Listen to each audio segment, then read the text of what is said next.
What is going on, ladies and gentlemen of the tribe, and welcome back to another Tribe Talks. How the devil are we all doing? Carthrick, how are you, good sir? Are you well? I'm doing just Jim Dandy. Just Jim Dandy, that's amazing. I mean, as far as, dandy people go, Jim is at least top 4, I think. Yeah, You know. yeah. He makes the list. That's all I'm saying. Yeah, he makes the cut. He makes the cut just about. How's your week been, Carth? It's been good? It's been pretty good. It's been busy at work, but outside of that, we're doing all right in GAC. Now that we've had the first week out of the way, we can reliably use insights to, as my crutch again to help me perform better in GAC. Hey, man, So listen. It's everybody's crutch. Let's be real. I'll be honest with you. I still get caught off by dumb stuff. I'm not like paying attention enough to even I don't know, reliably look at things. And so it's like I go on with a counter that I know works, but then I don't check the cron, and I'm like, well, it Yeah. doesn't work with that cron. Yeah. Son of a Yeah. Yeah. whatever. I definitely fell foul of that. The only reason I'm 2-0 at the minute is because I went 0-3 last week and Oh. dropped out of Kyber 1 and now I'm not beating up children, obviously, because they're still like 14 million GP. I think the last guy was like 12 and a half actually. But at the same time, there is a bit of a difference between top end Kyber 2 and low mid Kyber 1. So I was like, oh, okay, well, these guys don't have quite the same modding and quite the same relic depth. So it's a little bit easier for me to make mistakes and not just instant lose. Usually in Kyber 1, it's like, oh, you dropped a battle. Oh, I'm sorry, that's gack over. That's gack over. Yeah, good luck. No, that's where my alternate account is just floating right above Kyber 1, and so it's like if I get like 3,700 skill rating, I have to try on that account. If I'm like 3,620, and it's like all of a sudden it's like, oh right, who cares? We can do whatever we want, because typically the Datacron depth on the account gives me a lot of flexibility on things. So a lot of leverage. I'm still waiting for the first person that I match who was foolish enough to buy that Balon cron. Foolish enough to buy it? Yeah. I mean, I've not bought it. No, why would I buy such things? Why? No, I know. I just want to face somebody who has it. Oh, right. Okay. Like, I just so desperately want somebody to be like, this is the cron that's gonna win me GACs, and you're like, and I'm just gonna use Lord Vader and one tap your cron. Enjoy your $100 loss, you nerd. Fool. You know what would have been the smarter chase is buy a vault. Yeah, no joke. That's so many GAC wins right there. Yeah, well, at GAC, like if you go 9-0 in GAC in Kyber 1, it's 700 times 9, right? 700 times the 9, which is 6,300 crystals. And then if you're, what is that? It's what's the jump on win rate for the week? The jump on win rate? The tiers on your win. So oh, 700? 750, I think, if you go top of the board in Kyber 1. Yeah. It's 750. So you might get, let's just say you were getting 5 through 7s. So let's say that you're getting an extra 500 crystals there.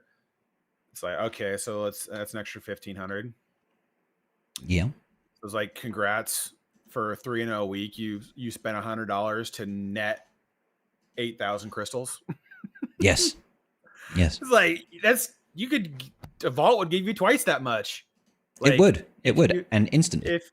With no effort. and you wouldn't have to care about GAC, because even losing GAC for 0-9 still nets you crystals. Like, yeah, it's not as great, but you still get something. But like, again, and you're likely still going to win some matches. So yeah, so it's like you're supposed to be going 5-4, 4-5. That's the average. So it's like, okay, so if you're really that, so I mean, like, the reality is like even the net positive from that is even lower because you're supposed to get part of that as your weekly income anyways. Yeah. And so it's like, anyways, I understand who they're marketing to them, or those two. I also am just looking at people and like, if you're willing to throw money at the wall, there are so many better ways of doing it than buying temporary power that doesn't even guarantee wins, because you never know what your opponent's going to take off defense just to go smack that team down. It's like, oh no, I'm going to go take, they can't use JML anymore to counter my Balon team because of the Dengar doubt. Oh no, I guess I'll just use Lord Vader, whose viability on defense dies off in a week anyways. So whatever. Yeah.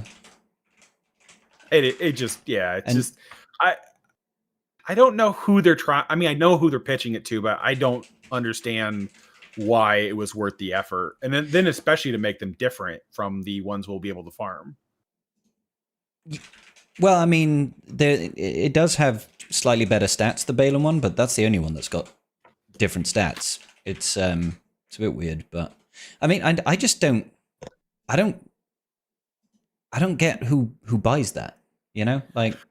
I mean, clearly somebody who is early game, like early new player whale is what they're targeting, right?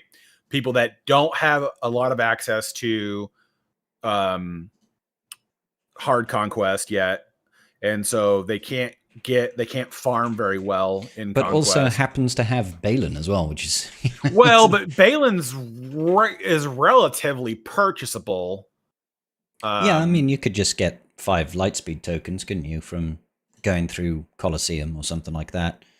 Yeah. So I mean, it's like Great Mothers, Morgan Elsbeth, and Shinhati Marok, and something else. Is there something else? Is it just 4? I don't remember, honestly. I think it's just the 4. Maybe it's I can't Journey remember. It's been a long time. Go to Journey Guide, solo journeys, click on what's his nuts. Oops. Balon Who's Skull. his nuts? Thrawn. Shin, Marok, Morgan, Grand Animal Thrawn. Only at R7 though, which is a pretty low. And Thrawn is a super easy 7-star unlock. So yeah. Makes sense. Yeah. Yaya Toure? Riddle me this one though.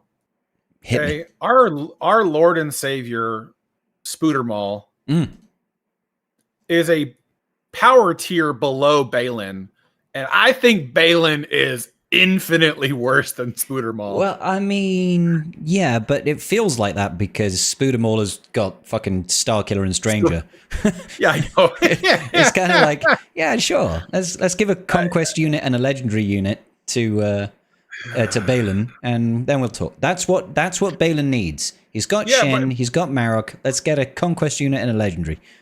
Balon really just needs 2 Darkside mercenaries to fill out the 5v5 squad performance, because it's like, it's really painful that he's not better as a unit, because like the team's really fun. I like the team, but it is a good team. The fact that he doesn't have percent health damage reduction or a way to reduce incoming damage via the stacks of mercenary that he gets. Painful. Yeah, it's painful. It's like, it's so sad. And then like his best 4th and 5th belong on another team 99% of the time. Well, you're talking about the Bad Batch. Yeah. Well, because they're the only other 2 that have mercenary or the Soldier of Fortune uniques. Yeah. So it's like, dear CG, either please give more mercenaries a Soldier of Fortune unique, or can we fill out the rest of the team? Now, we might get some more with the next upcoming era, because we're kind of wandering back into that time frame again. And, maybe a Conquest unit. Who knows? It's a possibility. But yeah, I don't know. I'm stuck on so many things. It's just like, I wish there was better stuff and things. Like representation of power. Because it's like, yeah, Bo-Katan's good, but she needs more oomph behind her. You have like Malgus, who has, you know, two legendary. Well, you have a legendary unit, a epic confrontation unit, a conquest unit, and still that team is like goes back and forth on being very dominant and very shitty. Yeah, it is a little bit weird like that. It's definitely a little bit cron dependent at the moment, but you also kind of expect it these days that, you know, units over time, team comps lose their viability or become less viable, and Malgus is definitely one of those. It's still useful, but it feels very much like he's kind of shoehorned. It's like, oh, he's the guy that I'm going to use if I've got nothing else to counter Reaver or you know, something like that. You know, he's very much got one or two staple counters that you use him for. So yeah, it's interesting. It's interesting. I'm hopeful. I'm hopeful that we will get a good conquest unit after Satiel comes through. But to be honest, I'm really hoping it's a ship. So just so it heralds a new fleet, not that it's a new ship and it's like, oh, this is a lifter for the finalizer, and it makes the finalizer piss all over the profundity, or you know, something like that, or something like that. Yeah, I don't want none of that to happen. I would very much like a new fleet. Also, like, why is CG being so inconsistent with Light Liberation and Dark Decimation? Like, they just fucking throw them things in whenever they want. No, they are following the exact same trend of the last week. I think honestly, it's just that did we have Light Liberation on Monday? Yeah, 2 weeks ago. It was yeah, same way. It's just it got delayed being added into the game because it should have been the Dark Decimation should have been the day of the start of the marquee event, and it wasn't in the game yet during that time. So it didn't come until the next patch, and so what they did is just shifted the window back. So it's still happening in the off week. It's just happening like Thursday and Monday instead of Tuesday and Friday, or Tuesday and Thursday is what it should have been. It's supposed to be during the off week of the marquee on a Tuesday and a Thursday. That's what it always was, and now they just let fucking weird days. Hey, listen, they are happening in the off week. Well, not anymore. They're not. Yeah, they are. Okay, how's it the off week if it's the day before a new marquee? Hey, it's still the off week. It's during the off week. Monday is the last day of the week. Hey, listen. The weeks start on Tuesdays. It's Tuesday to Tuesday. It's we know this now. This is 24-hour days. This is the weekly calendar according to Galaxy of Heroes. Tuesday is the first day of the week, and you'll like No. Tuesday is not the first day of the week. Tuesday is the start of their 7-day calendar. Yeah, for a for week. some reason. Yeah. So just deal with that, and you'll be happier. Listen, in life. It makes my autistic brain just bubble and boil and fizzle. I know. Okay, I just can't deal with it. I can't deal with it. But I'm glad it's there. I'm looking forward to hitting that sim button like 7 times or 8 times. Yeah, the same way with the Smugglers Run 3. Oh yeah. Yeah, now they actually showed up. They whiffed pretty good on that one, as in they're like, it's not going to be shared, and then it released it's shared, and so that was fun. But we'll get another run of it next week, and then they'll patch it to be not shared anymore, which will be nice. That's going to be a massive influx of resources. It's that event is now so much better than Jabba Smuggler Run 2. Yeah, it's not even close. You get like 4 times as many mats. Yeah, it's gonna be crazy. It's gonna be crazy. The problem is you're literally gonna get like nearly 200 attenuators. Yeah, I'm saying it's a problem. It's like, oh my god, I've got too much money. Use them. It's not that hard. Like, honest to God, everyone has got gold mods with 3 or 4 speed rolls that could probably use a 75. I know you're conditioned to go, no, that's a terrible investment. It's like, yeah, but if the currency is increasing, like, you can roll past the 40s. Spend it like candy, as far as I'm concerned. Yes. Don't get me wrong. Yeah. Don't get me wrong. I will obviously try to be cost efficient with it. But if I've got like a 24, 4 out of 5, and it cost me 100 micro attenuators to re-roll it, I'm going to spend that 100 micro attenuators for the chance at a plus 29 or a plus 30. You know, I'm doing that. I don't care. That's fair. That's fair. That's fair. I do have some of those where I'm just like, when I get to like the 250 plus on my inventory, I'm like, where's my 150 to roll? Let's just be really sad for the rest of the day, blowing all of this on one reroll. But I got to get the inventory down before I hit this sim button again. So yep. So and, you had some fun earlier this week, didn't you, Garth? Melting plastic. I did. I did buy $500 worth of R9 packs and immediately regretted the entire thing. But whales got a whale. Post-nut clarity was like, oh yeah. no. It wasn't the greatest idea to spend that much on 3 R10s, but I did finish all my GLs to R10 and I took Afro to Relic 10. So, yeah. Could be worse.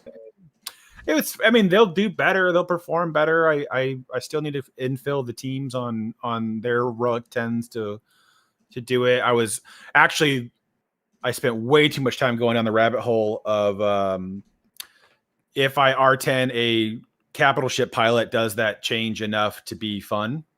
And the answer is no. Absolutely not. Well, it's minor things that there's a benefit to, right? Where it's just like, if I'm using my meta fleets to counter something, I might have an opportunity to get that turn with the capital ship prior to their turn, and so I can reinforce before and win more consistently at slightly better banners, because people are really going to not want a Relic 10, Thrawn or absolutely Tarkin. Not. And so it's like, the Executor being that 3 speed faster is going to be really cool. And then I'm staring at that going like, but why? It's really not going to change. Like if my JC match are coming down to a 2 banner, like win in GAC, it's like, not really worth the investment. Not going to lie. No, not until you got to the point where you're just like, well, I got nothing else to R10. And I don't mean literally nothing else, obviously. Once you get past the big stuff, right? Like your GLs, your tanks that you need on your meta squads, and your support for your GLs, maybe. Supports, or if you have characters that are they increase mastery, like why can't I think of his name? Malicos or Starkiller, or any of those characters that increase flat mastery. That the larger the pools to start with, the bigger the increase you get. So there's all those kinds of caveats that you could use. I used to make the argument like it was worth taking like gas and Kellerin back to Relic 9 for that protection jump. Oh, sure. Yeah. But the cost of going from Relic 9 to Relic 10 for those characters versus the increase in protection is so minimal. It's just like, I can't make that argument twice now, because it really sucks. Like it's like you better off taking any other character to Relic 9 than you are taking them to Relic 10. Yeah. Well, it's just because it's so costly to get to that R10. I just did. I know you did like 14 Relic 10s this week, but I did one. I got Leia to R10 this week, so I now have half of my GLs at 10, which I'm happy with. I think it's half. 1, 2, 3, 4, 5. Yes. I am almost on the I might be there today. Let me check the store real quick. Shipments, error currents. Come on, update faster. There we go. All right. Yes, I currently on my alt have 5 R10s worth of servo motors and not enough anything else to spend it on. Like I've got too many things to move up through Relic 8 and 9 where it's just like, why I don't have the mats to do it. Yeah. And there's no point. Like there's like I've got all the critical GLs and everything else. So the signal data as well, funnily enough, that corrupted signal data, when you're like, oh, I have everything, you're like, but now I need like 300 of the tier 1 signal data to convert into 15 fucking corrupted. You're like, oh, for God's sake. And there's just no benefit to it, man. Like the Relic 9, like it's good on GLs because of their unique that gives them that modifier. Yep. That's great. And a lot of the GLs looking at JMK aggressively loves that 10% accuracy boost. Well, he is blind as fuck. So yes. Yeah. Yes, he is. He has got cataracts. Yeah, more than one. He's got Yes. several. He has many a cataracts. Yes. So, it's there are plenty of things where like, yeah, there are some that like that, but then once you get past the GLs, it's just like, who cares? Like, what's the Listen, point of doing this? outside of GLs and maybe Bane or Ezra, like the only R10s I'm doing is whatever is used for the next era battle. Like fucking Cassian, if you've got an era battle that needs a Relic 10, you're getting it, buddy. I'm just saying you're getting it. Yeah, he will. He will. He'll need. I probably won't do the Relic 9s and 10s for this one. I'll probably save them for the next one because it's just like I'm gonna zero out all my inventory, and it still might take me until half of the air battles are done to get there. Fair. And then I'm just like, and then to do what? Like, I don't need, like, the only character I really want at Relic 9 is Darth Vader, Duel's End. The rest of them is like, Relic 8's good enough. Like, there's no need to go buck wild on it. I do actually like Darth Vader's Duel's End. He's been a lot of fun. He's a bit of a menace. He's gotten holds every round for me so far. I love the damage. Not gonna lie. He does fucking nutty damage. It's insane. Yeah. That big AoE, she's like, I gotta kill you. It doesn't even matter. What did I take? I took like JMK Cat against it on defense, and I killed Palpatine, and then Vader just soloed the whole fucking team. It was just like, okay. I was able to get through it because I was able to get Vader locked down pretty quickly after I got rid of Palpatine. But yeah, it's but that's also because I have full Relic 9 team and there was like Relic 7, so I could kind of tank the damage a bit better. Yeah, fair. But yeah, it's been fun. Definitely. It's been fun. I like that team probably the most. But it's like almost everybody who plays against mine just goes, I'm going to use a GL because then it turns off half the Omicrons. Yeah, it's it like, does. Aww. No. Why? Something else. It's more fun that way for me to watch the holds. Yeah. And what are you feeling about Satiel? Because it's Conquest not this Monday, it's next Monday, isn't it? It's next Monday, so we're like 3 weeks out from Satiel being in the game. I mean, I'll probably R10 her just for the sake of how that she's a tank and mechanically she was going to enjoy that massive protection boost. But honest to God, I've got no idea if that character's going to do anything useful. Yeah, me neither. With Revan and the other Old Republic Jedi, I just don't know. Like, there's probably going to be a Kron that's going to make it. She's going to really have a viable. Kron. She'll have an FDC. Like, let's be real. Guaranteed. Like, I know that's going to be the case, but like outside of that, I don't know. Once that Kron ends, I don't know if it's going to be worth the juice is going to be worth the squeeze on making it work. Yeah, my concern right now for Satiel is I don't mind taking her to like R9. I'm not R10ing her. No, it's not happening. But I'll take her to R9, no problem. But then I look at like my Revan is R7, my Basti's R7, Jolie's R6, Mission is R5, Juhani's R6. I'm like, I really need to get these guys to like R8. I feel like R8 is like the new floor for pretty much anything that I want to be viable. And I know that's not actually true. I know R7 can do fine. But it's just like, but it just feels you're on that razor's edge of that not being the case, because it's like, yeah, for right now, a Relic Delta of 3 is salvageable with a good enough Kron, and especially since we have really good Kron still available, it's been fine. But when those Krons go away, you're gonna watch people start shifting how they do their GACs, because you're not going to have that ability to just rely on 100% extra health on every Kron that you're able to wield together. So I think we'll see a larger exasperation, but I mean, Relic 10 is still relatively new to the game. I think I'm at the top of the top of the most you can physically have. There might be a couple people with 1 or 2 more than me because of their investment at the end of the era.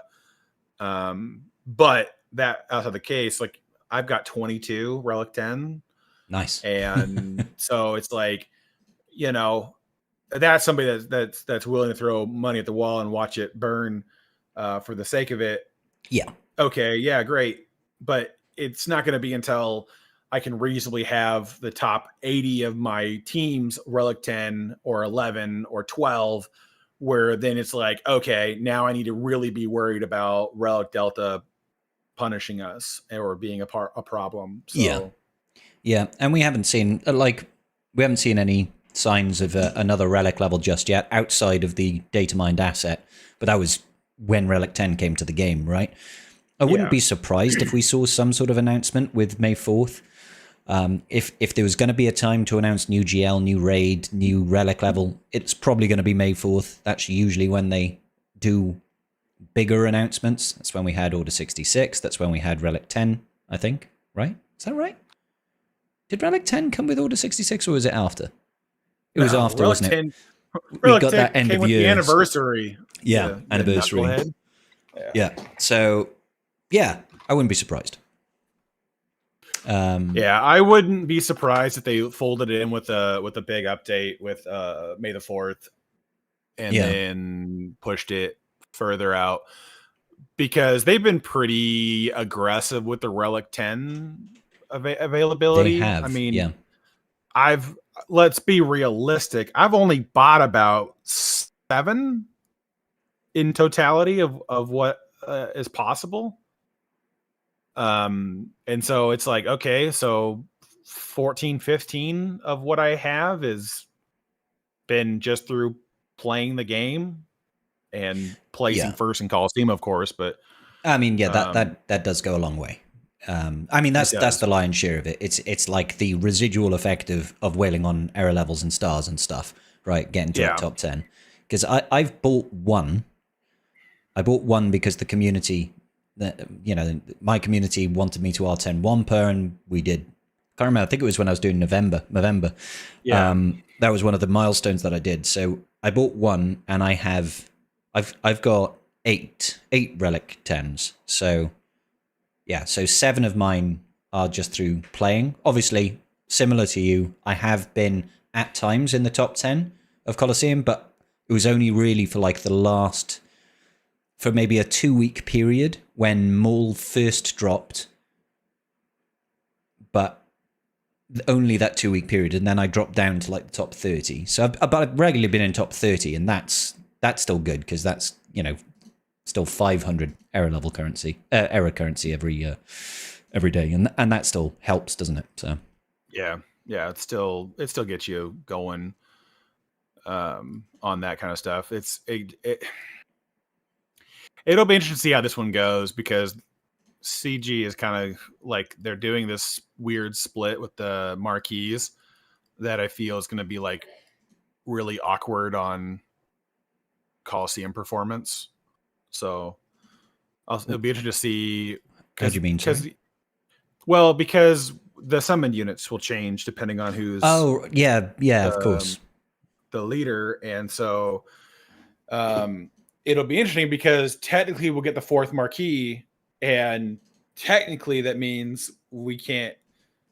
You could try. I don't know. I don't know if they're going to put a limitation on if they'll let you summon, if they'll give you summon units or not, if you just try to shove all the marquees under one thing, or if it will physically limit you to, you can only use light side or dark side. Does the Coliseum switch to what you can use? Because it's like you're going to take a massive step backwards. Yeah, if they limit what you can use. I can't imagine they limit. You're just gonna ignore it. There's gonna be no reason to invest into that error levels right away, because you can't use it on the team, and it won't change anything for you. Anyways, I'm curious to see how it works out, because it's kind of like, I get where you're going with this, but the summon units are such ass. Like, what do you want to do about it? It's like nothing to do. So yeah, I don't know. I have doubts about how that transition occurs. And you've got a really whale heavy error shard this time around, haven't you? Staying in the top 10 is a challenge. I have to go back and try to squeeze out that extra like it's 5. A challenge. Well, it's because it's RNG. It's like I can have one run where I can score 95%, and it might take me 5 more runs to replicate that. Yeah. And so it's like I could have gotten really lucky the one time and was easily in top 5 of my shard. And the next time that boss appears, I might really struggle to get back to that high score, because the right character got stunned or blinded, or they get the speed down, so I don't get the extra attack out before they take their turn again. And so la da da, this, that, and the other thing. And so there's just a lot of nuance into how mimicking that performance again. And so it's just like, I'm not thrilled about the prospect of spending all that money and then not getting the top of my shard, because I can't spend more, right? No, exactly. The only thing I could do at this junction is if CG brought back the 85 pack, and then I was willing to do that early, because let's be real. If your shard is that whale heavy, they'll probably all just buy it anyway, and then you'd probably be in the same situation regardless. Yep, you're right. And so that's the thing. That's the only thing that would separate it is them doing that. And so it's like, I don't know if I care enough to do that. And that was even with the last one, I was like, if people want to go to 95, I'm gonna take those last 2 weeks and just say bow out. It. Yeah, screw it. I'm not doing that. Like that $700 for basically, what is that? 3,500 for the week? No, yes, 7 times 5 is 3,500. That's like 7,000. So I'll miss out on half of Relic 10. Yeah, for $700. Yeah. When you could just buy the Relic 10 pack instead when that drops. Yeah. So it's just I'm to the point where it's just like I don't understand the price point that they've got on them. They're just not worth it unless CG's like, if you level 95 and you're able to run for another 12 weeks the twice a week the mall era battle, it's like, all right, now you have my attention. Yeah, because that's like 3.5 Relic 10s. It's like if I can get another full era of that, all right, we could have a conversation on that price point being worth it. But for right now, it's pretty awful. Yeah, would be nice. I'd love for us to have more runs of these era battles and keep getting those rewards. Although, CG, please cut us some slack and maybe throw some signal data in there as well. Because fuck me, they do not want to give us signal data ever. It's just like, yes, you get 6 signal data. You're like, thanks. Enough for not 1 level. Okay. So I get why they do it, because they have to manufacture their bottlenecks somehow, and they want us constantly, refreshing that cantina energy until our eyes bleed. But hey. Yeah. I would tell you right now, speaking of bottlenecks, is I think that CG is not going to adjust the end of track reward until after the next episode starts. Yeah, I mean, it's too late now. It's 1 day and 21 hours left of this era. Yeah, I don't think they change it, because last time I went to the 7,500 for the last week. I was hoarding the levels, but when it got to like 3 days left, I was like, fuck this. I need the currency to level up my units. So yeah, but I think it's intentional. I think they learned the lesson in the last go, and we were giving out the farm, and we didn't like that, so we had changed it so that we will update this when the episode pass releases. Yeah, and to be honest, that does make a lot more sense. Generally speaking, it does, because it goes against their ethos to be like, yes, we want you to not level. It goes against that, but it also goes against the premise that it's an unintentional benefit, and they don't necessarily want that, because it makes it easier to do this cool thing called progressing. And so if they can't, I know when you can't hide that, but and the thing is too, though, is that you are inadvertently damaging people who have progressed, that like who buy the more expensive pass that skips those 20 levels. They spend a lot of time farming that end node and then get net harmed from that, because they've been, because I can finish it with the low tier in about 2 weeks, right? That's approximately how long it takes, probably a little bit less than that. It's like, but if you buy the bonus tier, you probably finish in that pass after the first week. Because I'm somewhere in the mid 30s by the time the guess that makes first sense. week's over. Mm. So it's like they're being harmed by that, and their purchase is being devalued. So I can see why they would make that shift, not just because it screws the free to play who wants to sit there and try to get that little boost towards the end, but just because legitimately people who are spending money are now being devalued on that purchase. And so which is I don't think odd. Yeah, but there's no way if they update it the week of the new episode, there's no way anybody's getting to level 50 and being like, well, I missed out because you didn't update it fast enough. It's like, I doubt that would be the case. So I can see them just shifting it over to we'll update what that gives you when the new episode releases. It makes more sense to do it that way, and at least then everybody knows. It's like, okay, we know every new, because obviously we're operating in like a set of 3s all the time, right? So there's 3 episodes to each era, and as we go to each subsequent episode, the era leveling currency that we get at the end box increases. It's like, that makes sense. That, we know when it's happening. It's like structured, all that sort of crap. We're not like sat there waiting, scratching our chins, thinking, is this era leveling currency going to go from 7,500 to 25,000 in the next day or two? Better hold off. Yeah, it's just There's no reason for them to do that, really.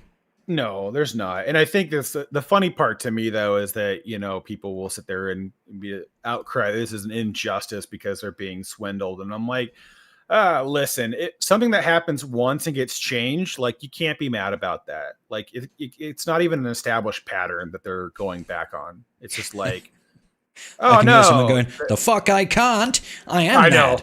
Well, I already know there are people that, well, what about my free stuff? And I'm like, well, unfortunately that wasn't what they wanted to do, and they adjusted it. So it's their property. They can do that. They can make the adjustments. Well, you can hate on it all you want.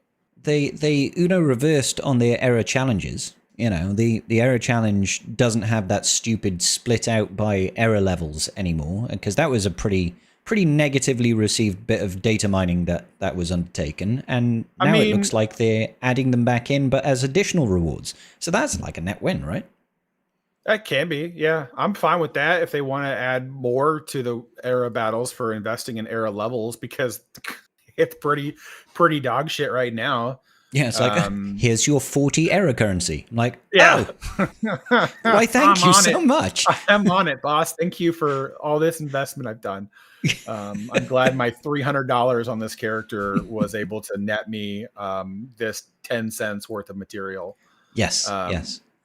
I look forward to spending it. I mean, my free-to-play alt account only just about managed to get that beat 2 error challenges in the for the quest, because I was like, god damn, I don't have the error levels on the units on the free to play to actually push through the error challenges on the tier 2. It only just happened like yesterday or the day before. I was like, fuck, I don't want to miss out on the episode points.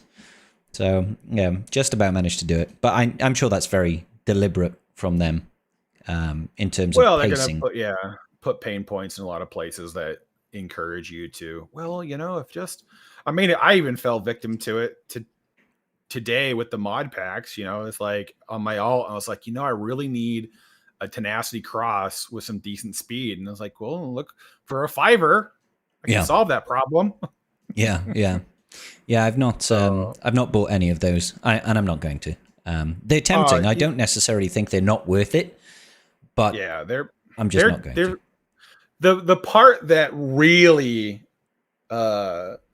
sells it, especially in the offense and crit damage sets, is that you get 2 rolls of speed that average out at 5, but you also get 2 rolls of percent offense that averages out really well too. It's just like, I'm staring at that going like, for a lot of people, that's already worth the risk of that never rolling another speed in your life, because it's like, it has all really good stats, and I'm not saying people should do it by your imagination, but I can see why the temptation is going to be around for a lot of people, because the fact that it's just the cost is relatively low. You get it's $250 a mod, but it's already the 5A. It already is guaranteeing the 15. Honest to God, the one thing I wish that they wouldn't have put in there was the speed primary arrows. Like, that's the one where I'm looking at them. I'm like, really? The easiest mod to farm? And you're like, we'll make it part of the set. It would have been cool if like the offense or the crit damage ones had offense primaries. Maybe the defense one had like protection primary, maybe health primary. Health one could have health primary. I love that the defense one, they gave us the diamond. Yes, like that's always defense. Yeah, I know. Like this defense speed mod with the 3 rolls of percent defense, like that's pretty solid. Like that triangle, that speed arrow is pretty solid. But it's like on the 2 things I would never really want to encourage getting more of. But like the crit set, the diamond's not as great. You know, crit chance is still good on the diamond, but that circle with the 3 rolls of offense on it is pretty solid. Yeah, that's nice. Just having so there's a lot of like the secondaries are the selling point. It's not the fact that they're giving you like great mods, but like the predetermined roles on some of those. You're just like, all right, I get it. I see what we're doing here. We're putting just enough syrup on top of those pancakes for us to forget that they're buckwheat. Yeah, and to be honest, I don't mind CG trying to sell mods and stuff like that. That's fine. No, like I said, I don't buy them. I don't mind people buying them. That's cool. Yeah, the mods aren't perfect. That was when people first brought it up. I was thinking of like 25s was what I was thinking of. I'm like, that's I would probably draw the line there. I'd be like, yeah, I would have. Yeah, 15 is as close as I want to get. Like it's one of those things to where I understand what they're doing and what they're marketing to, because this has been a complaint that I've had multiple times, and we've addressed it multiple times on this podcast, is that when you are just taking your wallet and throwing it against the wall, it still doesn't buy you enough advantage, because there are too many things that aren't purchasable in this game that just hold you back. You know, Omegas, Zetas, Omicrons, Datacrons, and mods. You just can't spend enough to bring up yourself to a competitive level. And so this is kind of bridging some of that issue, because otherwise, you know, what do you do with your brand new GL if you can't even put decent modding on them? Yeah. I've only got 1 Zeta. Yeah. You're like, and I can only take her to gear 9. Yeah. So I get that GLs have great base speed, but you know, they if they want to go fight other GLs, they need to have decent modding with that. So it is definitely one of those things to where it's I understand wholeheartedly what they're trying to approach with that. But it doesn't bother me. It's like, no, you can buy all the 15s you want. You're still not going to get to my collection of 270 plus 25s. Because you're going to need to be fair, buy all the reroll materials and all the upgrading materials. So I can't imagine what price point CG would actually put a 25 speed secondary mod at anyway. You know, like, especially if it was like that with a set where you're getting like 4 25 speed secondary mods, it'd be like, okay, that's going to be over $100, like immediately. But it wouldn't, because that's going to put it way out of the price range of what people would even go for. I would say, seen the Balon FDC? I have. But the thing is, though, is that it's a level 15 cron.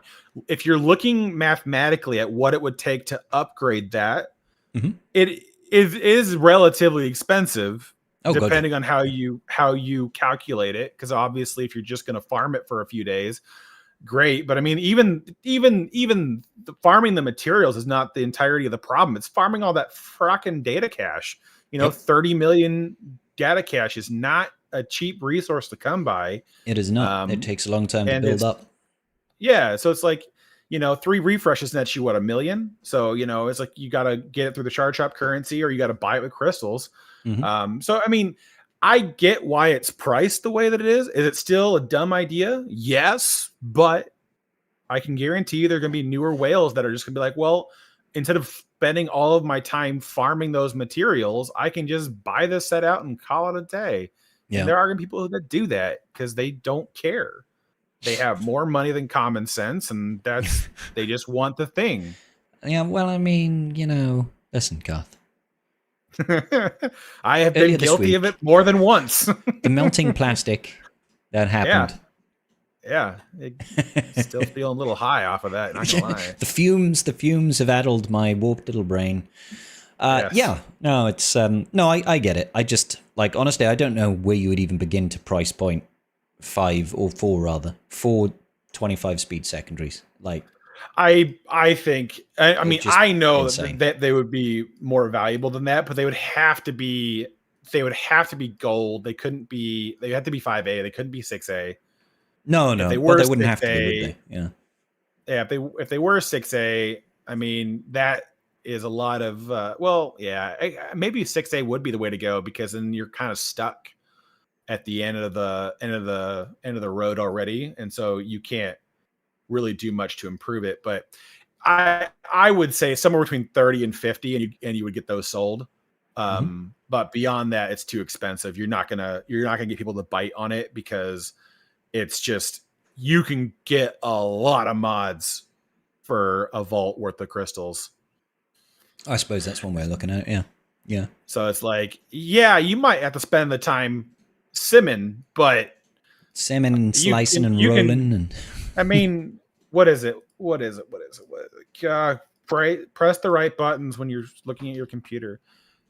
50, 150, and then 600, right? That's 1,050 crystals is 9 refreshes. Right. So, I mean, basically you can get 16. You can do 16 days of 9 refreshes on mod battles and mod challenges. Like, you're gonna wind up with a lot of good mods if you're going that hard in the paint. And if you want to not do the 9 and just do 6 refreshes a day, it's like it'll take you the better part of a month and a half to burn through that entire vault worth of crystals. Just farming your mods. I get it's an annoying challenge and this expedites it, but I mean, realistically, if you wanted to spend that much money, you could have so many more mods.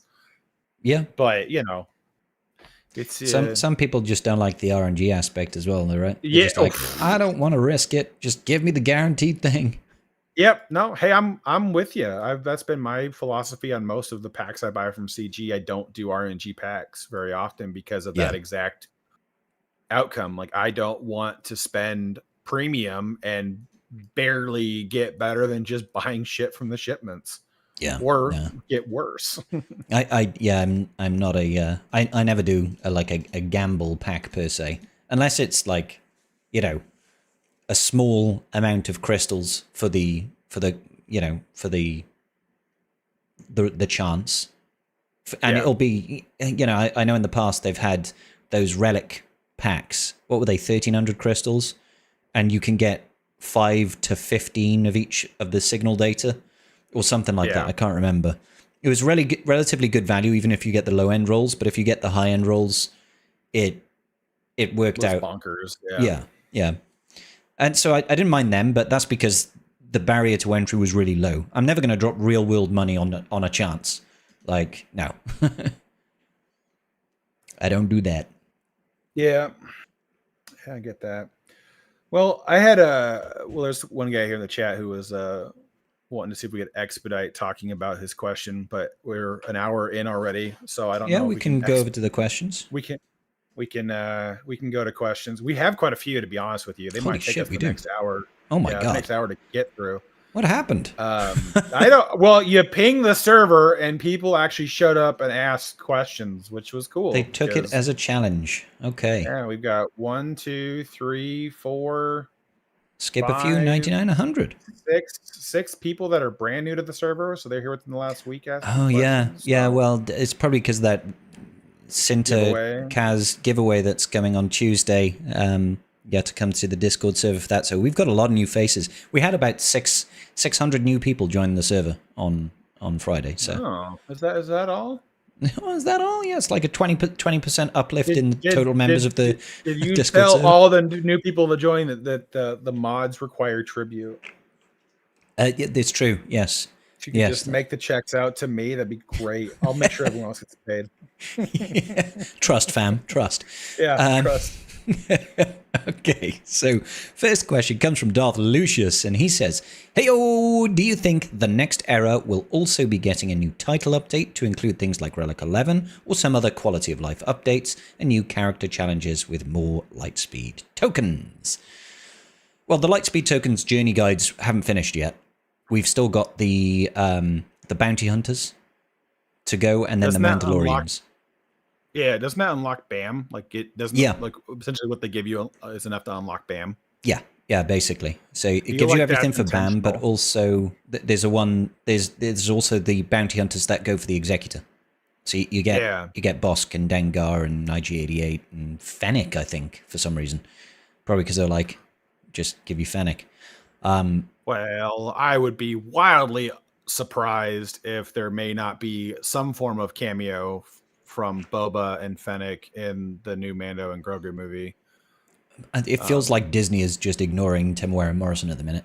He's like, hey, let me do stuff. Well, I think they'd bring him back for a cameo, but I don't think they're going to bring him back for another series of Book of Boba Fett because they kind of butchered that pretty good, and Yeah, yeah. they might be putting some more eggs in the basket of making Mandalorian Grogu actually a good movie and not repeating the I mean, woes of I episodes think 8 the and trailer 9. looked pretty good. I enjoyed the trailer. I was like, Yeah. yeah, If we could spend a little time on Mando and Grogu doing what we loved about The Mandalorian, then that might be a decent movie by the end of the day. I do like the thought of the buff hut though. That's kind of yeah. funny. It's not like Jabba the Fat Hutt. I It's know. like fucking Guns McGee the Sluggeroo, I do, over there with a six what I pack. need to know in an interview, I need a legitimate person on the red carpet to ask of the person who does the voice acting for that hut. Legitimately, I need to know what his gym routine is Yeah, because holy shit, big boy was swole. it's like, hey bro, Like, what's your gym split? yeah, how do you get abs on a slug? I need to know. Like, yeah, what's your macros, bro? How many Yeah, calories do you eat a day? It's like 25,000 calories. You seen the size of him? He's all fucking huge. all the frogs. Yeah, it's a pure frog diet. Wait until you see when Grogu grows up. He's gonna be fucking, shredded, bro. Um, so yeah, so back to Darth Lucius' question. We've still got two more quest chains, like full quest chains, so 2 more months worth of lightspeed tokens to come yet. After that, we don't know. I'm hopeful. I personally think that they should do them all year round. Every 2 weeks, we should get 1 or 2 lightspeed tokens for older, like give us fucking Tuskens, give us Jawas, give us Ewoks, give us whatever the fuck it happens to be. It's a nice way of giving early game players and new players just a little taste of teams. Just gives them a little bit of a boost. They get to do a little quest chain to go with it. I think they should just do them all year round. But we don't know. Well, you can do that and then till you're out of them because we're not introducing characters fast enough for that to be sustainable True. all year round. But But they could that loop being them. said, you know. they could try to do a repeat because they clearly they expire at the end of the year or a year from when they release, so they Yeah. could repeat them and have as a way to just keep enticing. But I wouldn't be surprised if they release something with the era that starts after the Mandalorian or just before it. If they do something with the May the 4th, Yeah. I wouldn't be surprised they did something with that, but I don't think it would be as extensive as the era of the anniversary. Mhm. I think they'd probably do, smaller, but I mean, they're kind of ending on bounty hunters and Mandalorian. And so that's kind of like leads into specifically the book of, or Boba and Boba, Jesus Christ, Mando and Grogu? Mandalorian Grogu. Yeah. And so I think that they're to expect more would be foolhardy, in my opinion. Mhm. It would be cool if they did, but I wouldn't expect them doing more of that Yeah. because it's kind of like the anniversary thing. And I feel like if they do that next year with the anniversary, they'll want to leave enough leg room to keep just kind of rolling out like 4 months of free stuff. Well, it could be a thing of like 6 months on, 6 months off, you know? Yeah, like half the year we get Lightspeed tokens, half the year we don't. Who knows? Could be the case. And we did talk a little bit about this first part of this question about will we see Relic 11? We don't know, but potentially. We both think Relic 11 is coming sooner rather than later. May 4th would be a good time to announce it, but if not, it might be, towards the end of the year. Don't know. Yeah, it could be all the way out the anniversary, but I think there's a incentive to push on with the relics and get Relic Delta being an actual competitive advantage at the top end, because right now there's just no point to doing it when it's a delta of 1. So I could see it, but with the next era, I wouldn't get too excited about the quality of life updates.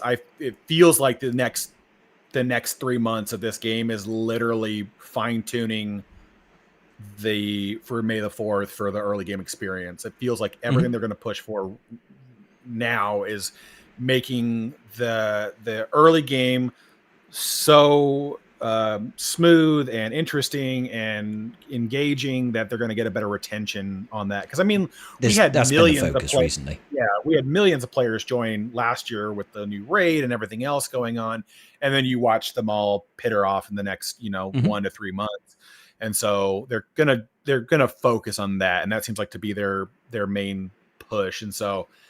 That's what I would expect coming around with Mandalorian Grogu is them just working on more things for early game. So don't get too excited as an end game player for anything interesting coming out, and then go from there because it'll be easier to be underwhelmed than disappointed.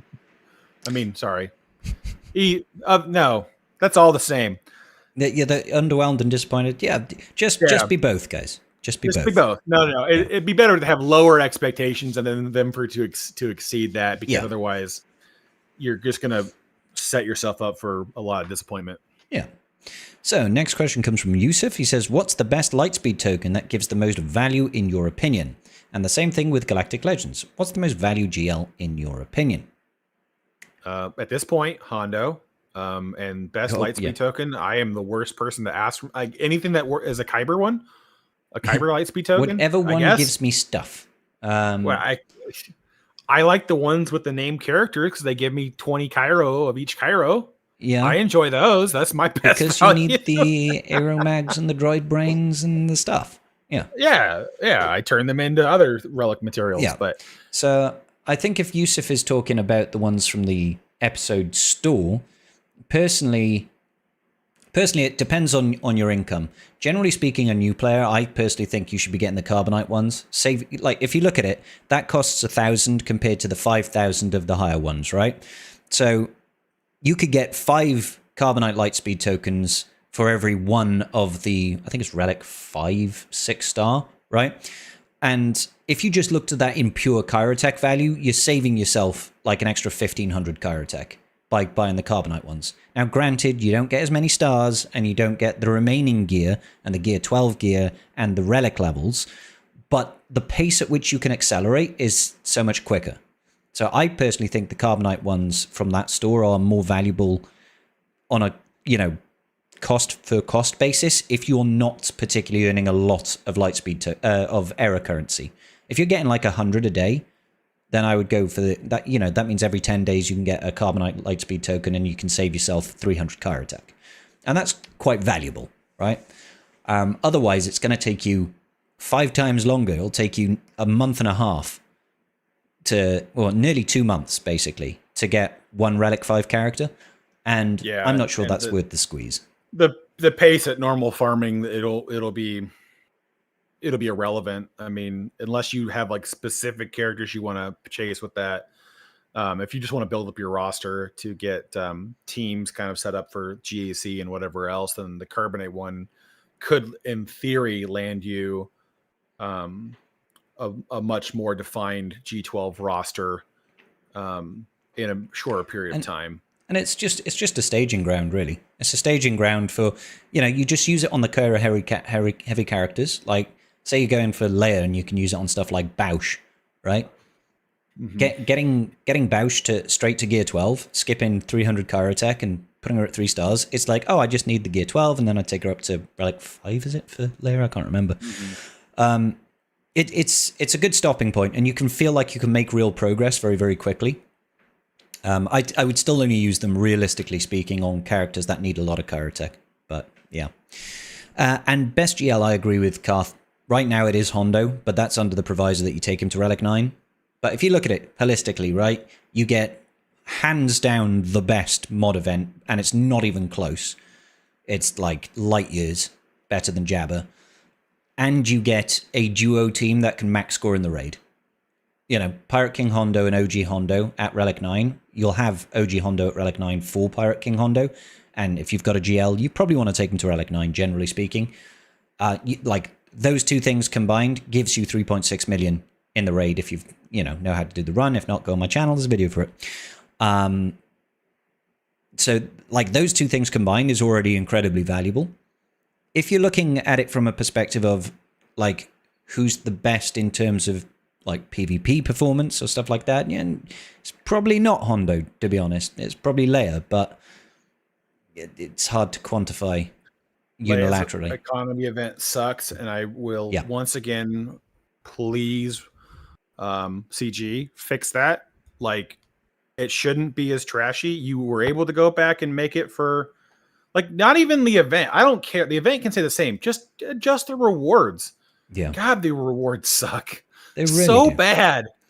One like, guaranteed Omicron and a smattering of low-level relics is all you get, like, 90% of the time. Let's not joke. The 3 Omicrons is a myth. That doesn't exist. It is, you get 1 Omicron, and then you get a bunch of Ewok shots. A photo of three Omicrons, it's Photoshopped. That is Photoshop. I'll fight you. Yeah.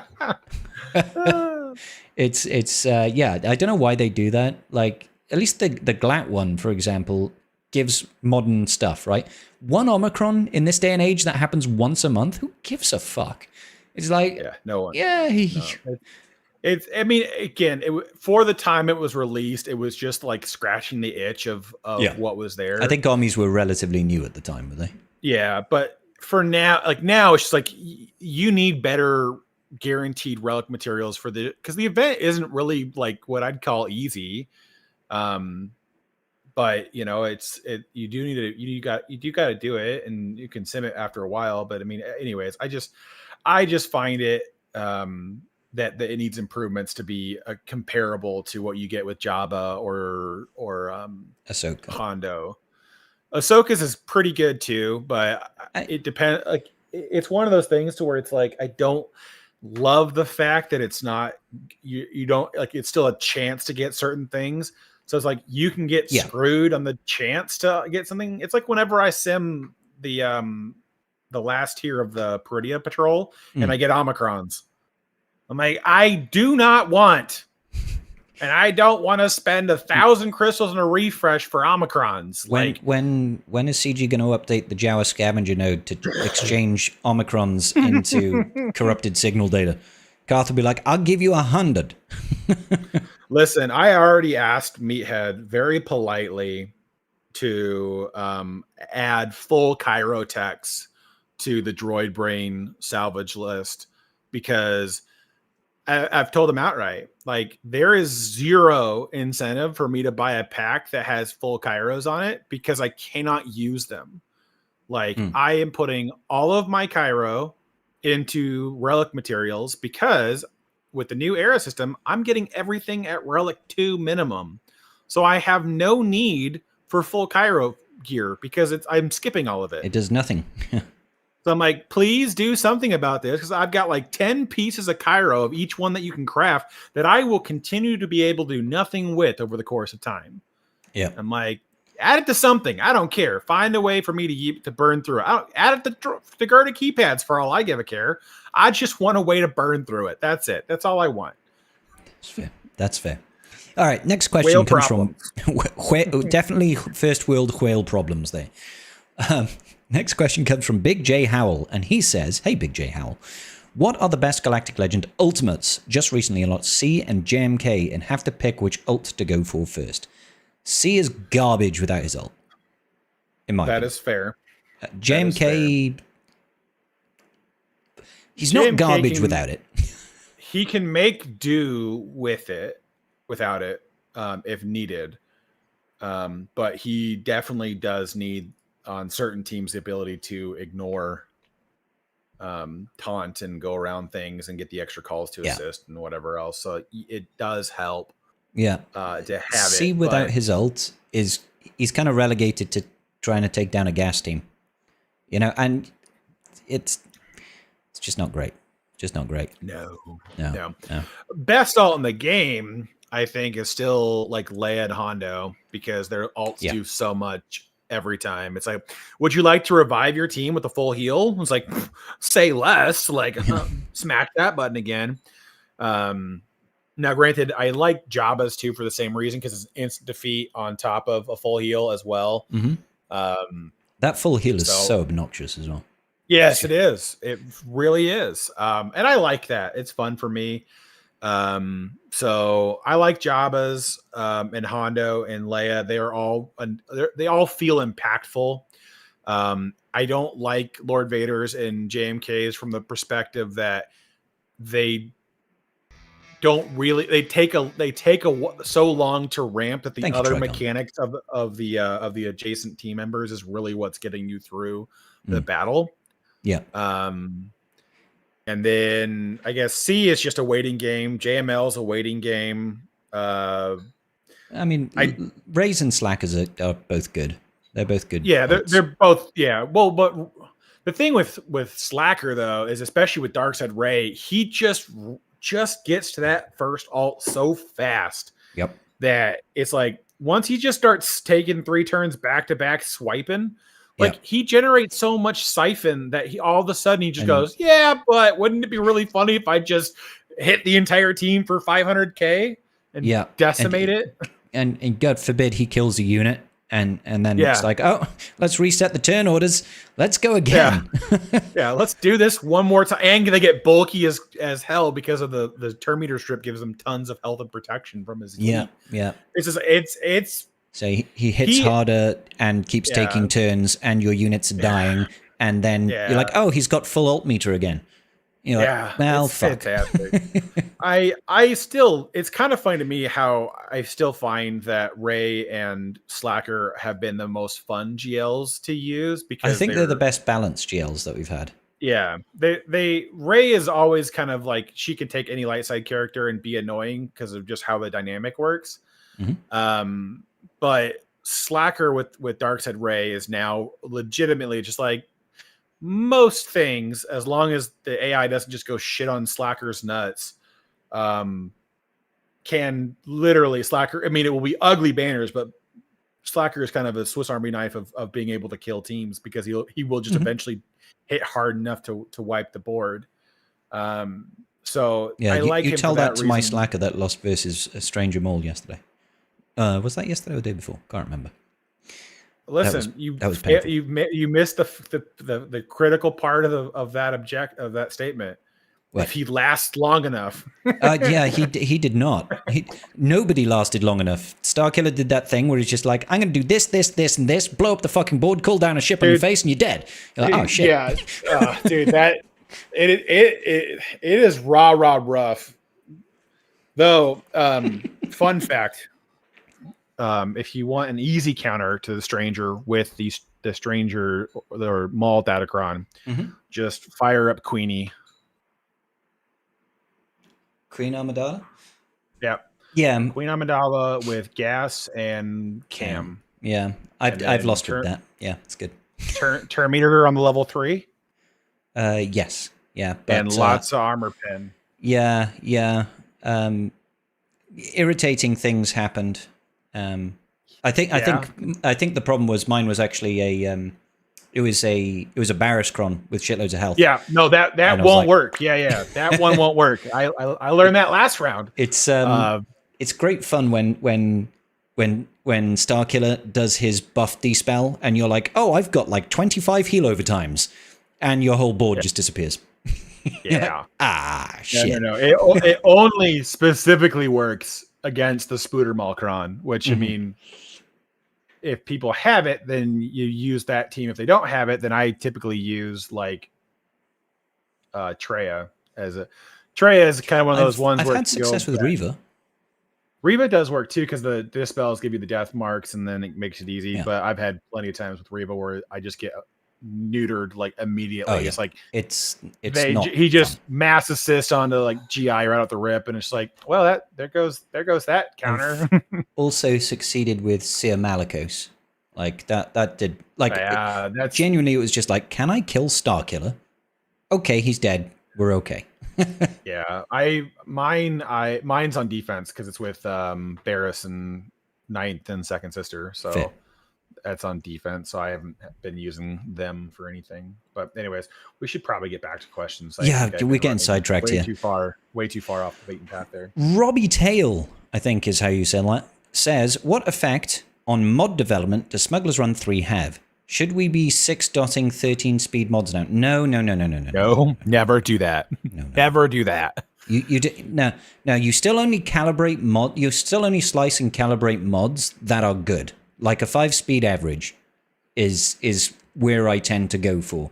If it's like 3 and 14 and it's not gone to 6E yet, I don't mind taking that to 6 dots. So I've got a 15 speed mod that could turn into, a 25 plus. I'm okay with that, but you don't start slicing crappy mods. No. Yeah, the only way I do 14s is they have another secondary that I really want on a mod set that's either universally applicable or doesn't mind being slow. Like if I have 3 rolls of offense and 3 rolls of speed that give me to 14 on an offense set or a crit damage or a health set or a crit chance set where I'm like, okay, I can just slide that into, like on Candorus, who doesn't give a flying rat's ass about how fast he is. He just I'll generate all the turn meter. Yeah, you can make those work, but the reality is that you shouldn't be taking anything to 6E that isn't a minimum of a 15 roll on speed, because it's just really not a great idea unless you absolutely, like on a potency cross or tenacity cross, need that stat boost to be more viable, in which most of them it's not great. I think tenacity is 11% increase, but potency is only a 6% increase, if I remember correctly. Can't remember. I'll be honest. Yeah. I don't remember. Anyways, the short of it is like there's just not very many reasons to do it. The Smugglers Run, though, the Hondo event, that's going to have a massive impact. That's like basically doubling the rewards from that event, and it's going to just force players more quickly to be investing into their mods. So I don't. Yeah, it does obviously have an impact. I think the impact that it'll have is, like we said earlier, it makes those high roll recalibrations or high cost recalibrations a little bit more palatable. Like if you've got Pirate King Hondo at Relic 9 and every 2 weeks, every 3 weeks his event comes around, you're getting like 200 mod calibration materials.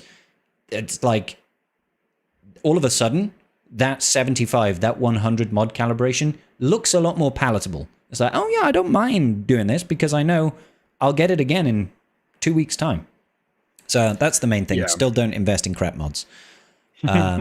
Okay, Joe He asks, should we start hoarding for the new raid? The last raids have been releasing on a 12 to 13 month period between each other. That should be June or July. Sorry, I'm not a native speaker. My grammar could be off. No, you sounded fine. Good sir, Joe He. Hoarding?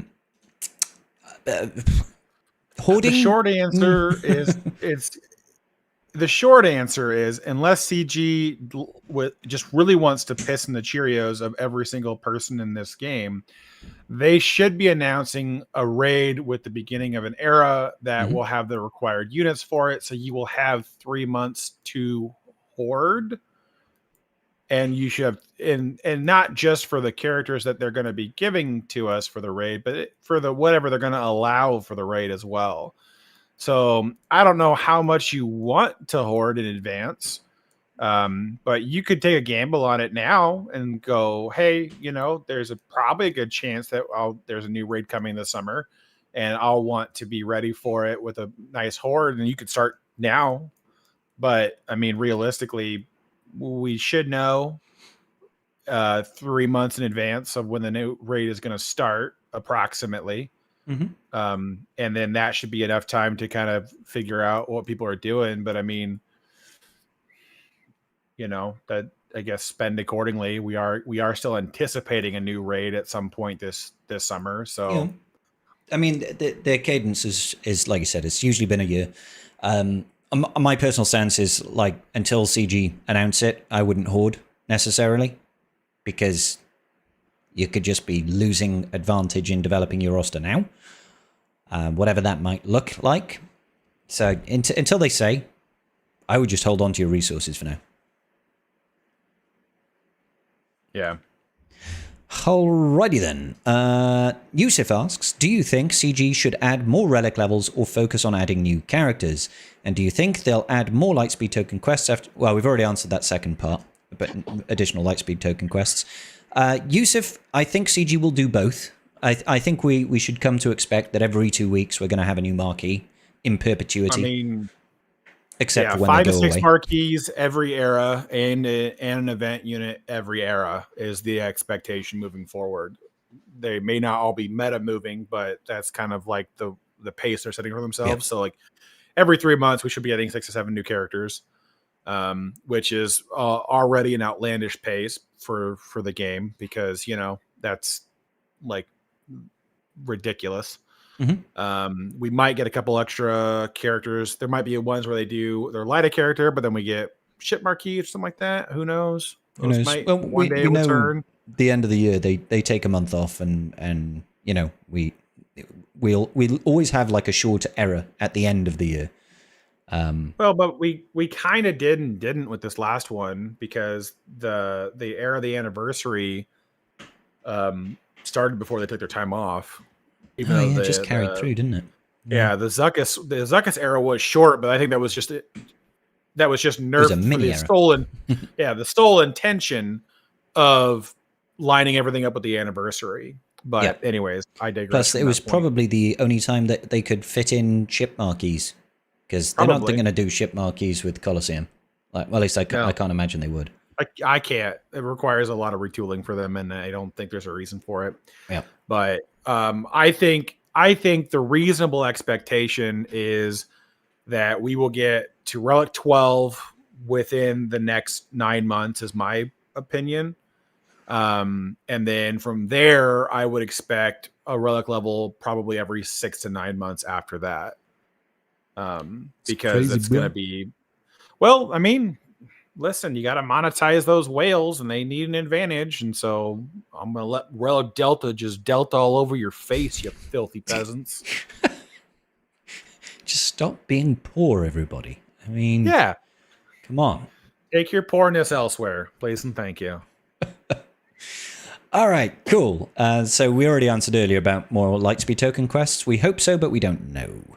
Rurik asks, guys, what do you think will be the optimal Stranger Starkiller team for 5v5 after the Focus Datacron expires? Is Visas worth a lightspeed token? I don't think Visas is going to hang around after this Grom goes. She needs some sort of rework on her kit, like, to be honest with you. To not suck. She's not tanky enough. She doesn't have the raw stats. She's got nothing that really kind of gives her a boost in survivability.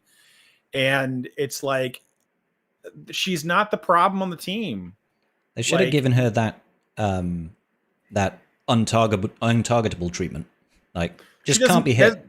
That doesn't even do anything for it. What she needs to do is have some sort of savior mechanic that makes her a nuisance to deal with, or just makes her ungodly tanky, or something when allies die, reset the cooldown of her revive and she recovers 50% health, or something to have a reason to be there. Or I don't know, give her an update on her unique that gives her a bonus for gaining the Acolyte tag. Like, give her the the Ayla Secura treatment. Like, if the stranger is the leader slot, and this is I get it, the team doesn't need more power, because between the trio, it's annoying, but you can make it more annoying with other other UFOs and other Jedi.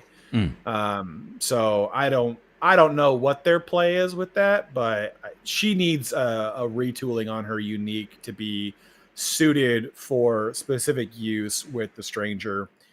And then she would be fine. But until then, no, she's not worth the token. She's not worth the investment. There's just nothing you can really do with her because she's slow.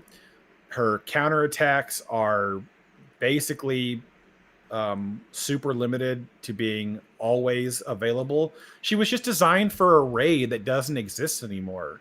And like everything about her kit is like, haha, funny. You're gonna fight the people that you were once the apprentice of. And then now it's just like, that doesn't really exist anymore. Like her unique needs a little bit of retooling to be, change the whole thing to, change it to if she has the Acolyte tag, she gains 100% max health, and then the conditions for no debuffs are met constantly, and her chance to assist is raised to 100%. Like, make that change. She will be a problem at that junction. But it's like that they just need to give her a clause for when she gains the Acolyte tag, and then she could be really fun. Like, make her a little bit more durable, make her chance to assist and her chance to counterattack, reasonably good, and then have a good day. But again, I understand why they haven't, because of course that team does not need more power. Yeah, it's already powerful enough. Yeah, that team's already pretty bonkers. With when the Datacron disappears, without I personally like OG Cal in that team as the light side unaligned force user. The problem with that is, of course, it does kind of weaken either your Seer team or your Ray team, depending on where you'd like to keep your Cal. But it's up to you if you think that's like a worthy trade-off, So yeah, I'd probably still go with Barriss for the Jedi. I think I can live without it on Seer, because Maul basically can now go live with Seer with you can relatively do no Seer, consequences. Maul, Malicos. You could even throw in Inquisitor Barriss and Ninth with the Ninth Sistercron. Or what did I use recently? I used Fulcrum. In that team, and holy shit, she does fucking clap. Yeah, she doesn't just need her TW Omicron to be great. Like, come on. No. Right. So yeah, there are options available. Fear asks, what do you think the next Conquest character will be? Proxy. I want it to be Proxy. It's not going to be Proxy, is it? Probably not. No. We need a light side Galen Merrick before Proxy comes to the. We do. Only because the current Star Killer is obviously never going to leave Stranger now. It's too directly synergistic. So we need a new Star Killer just so that we can get Proxy in the game. Yep, this is the case. Outside of that, God, probably something related to the Mandalorian Grogu. I imagine so. Era, like I would assume that they're going to do something that is one of two things. Either it's going to be whatever is ushering in the new fleet, please, praying to God that that's the case, yep. Or it's going to be something that thematically is going to tie into the release of the movie. Maybe we get a new bounty hunter character. Maybe we get a new Mandalorian unit that elevates Bo-Katan to not suck so much anymore. Options are there, but yeah, basically I would almost say it's going to be some form of scoundrel / Mandalorian character, if they do a character to elevate things that will coincide with the release of the movie, because that Conquest unit will finish like the month after the movie releases. Yeah. So yeah, exactly. My guess. Yeah. So other than that, no idea for you. No idea. Like, it could be anything. Praying for a ship. Praying for a ship. Praying for a ship as a herald for a new fleet. But yeah. The problem is CG have kind of taken a step away from having those Conquest units directly tied to the era that we're experiencing. So, we could say, oh, it'll be the Fondor. because, we're having ISB and we're having, Andor content right now. But it's probably not going to be. It's probably not. So I don't know. I don't know. Hopefully something interesting and good. Buell asks, yo, Scribing Karth, got a swugger question and a general question. I'm going to unlock Balon soon, but I want to be able to apply the Ommis until I'm done with Stranger. Oh, I won't be able to apply the Ommis until he's done with Stranger. Fair enough. If I'm just leaving him on defense until I can, which do you think will be better? Hunter and Wrecker with a Hunter DC or the Balon FDC? I mean, if you have Dengar, Balon FDC all day, every day. Yeah. Because that, starting with Locked Out, screws up a lot of counters for Balon. If you don't have the rest of Bad Batch, they're not bad fillers in the interim. Because that Balon FTC is expensive. Tis. Right. Yeah, I agree with Karth. It's like the Balon FTC is very powerful. Very, very powerful. Hunter Wrecker and, the Hunter Datacron is also powerful. But also at the moment, the Bad Batch Crosshair Cron is incredible as well. So it's like, it comes at a cost, right? Because I can't imagine you would try and run Crosshair without having Hunter and Wrecker. That would feel very painful. No, the mechanics, like you can kind of get away with it a little bit, but with like OG Wrecker and like Echo in the team, but they really rely on the synergy of the core four units there. So those assists, the extra marked, it's all pretty important. And I do find that the new Bad Batch without a tank, it doesn't work so well. Like like Wrecker plays such a pivotal role in slowing everybody down, so Crosshair can actually get rid of Shaken, that you take him away and things fall apart pretty quickly in my experience. So he also says, subscribe, are there specific games you're looking to play in your variety streams? If not, what genres do you particularly enjoy? Literally anything and everything at the moment. I prefer to play something that is a bit easier to go through completely in a couple of streams. Like we did play Witcher 3 for a bit, and that was great fun, and I love that, but the game is too fucking long for me to stream. Okay, like it just is. So we went through Resident Evil recently, and I'm on like a second run through because you can beat the game in like 9 hours, and then I did a speed run in like 3.5. Like that's a lot more manageable. So something that's a bit more bite sized, but I'm open to everything really. Any genre will fly, as long as it's fun, I'll start getting you playing Warhammer. Warhammer too. Oh yeah, I still haven't played that. Apparently it's still good. So, didn't they have a new class added to that recently as well? Yeah, Tech Marine came out. Like so it's still getting ongoing support. Yep. Isaac asks, hello guys, I have 4 GLs at the moment, Ray, Slacker, JML, and Leia. Planning on going for Jabba shortly after I finish Balon. I'm a week away from him at best. What do you guys think is the best GL to go after Jabba? He's thinking Glat. Thank you guys, and I hope you're having a great day. This is some additional info. I'll be getting 5 Kyber Lightspeed tokens, so that should help. Yes, that'll be great for you. Pirate King Hondo. Unfortunately, Glat is nothing without Ezra. Absolutely. For starters. Yeah. Second of all, Ezra goes better on almost every other possible team than Glat. So Glat can be annoying in certain respects, especially with these cracked out crons that are still in the game. But that being said, everything else she offers is kind of minimal. There's a lot of benefit to her existence that she has. I mean, the Spectre team makes a really good TB team. They're really good in TW.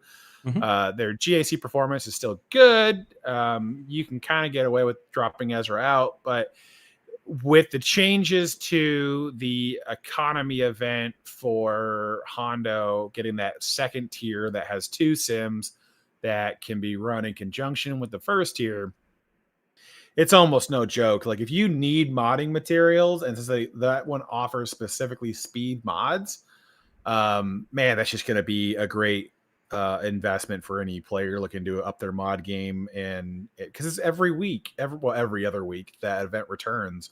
Ahsoka's economy events once a month. and you're not really guaranteed a lot, and it's expensive to refresh it, and you kind of get a little reimbursement. But then Hondo's PvP and PvE performances are just equally as good, if not better. Yeah. So, if I and you get raid performance as well. And I know the raid has probably not got a crap load more life left in it, but extra points.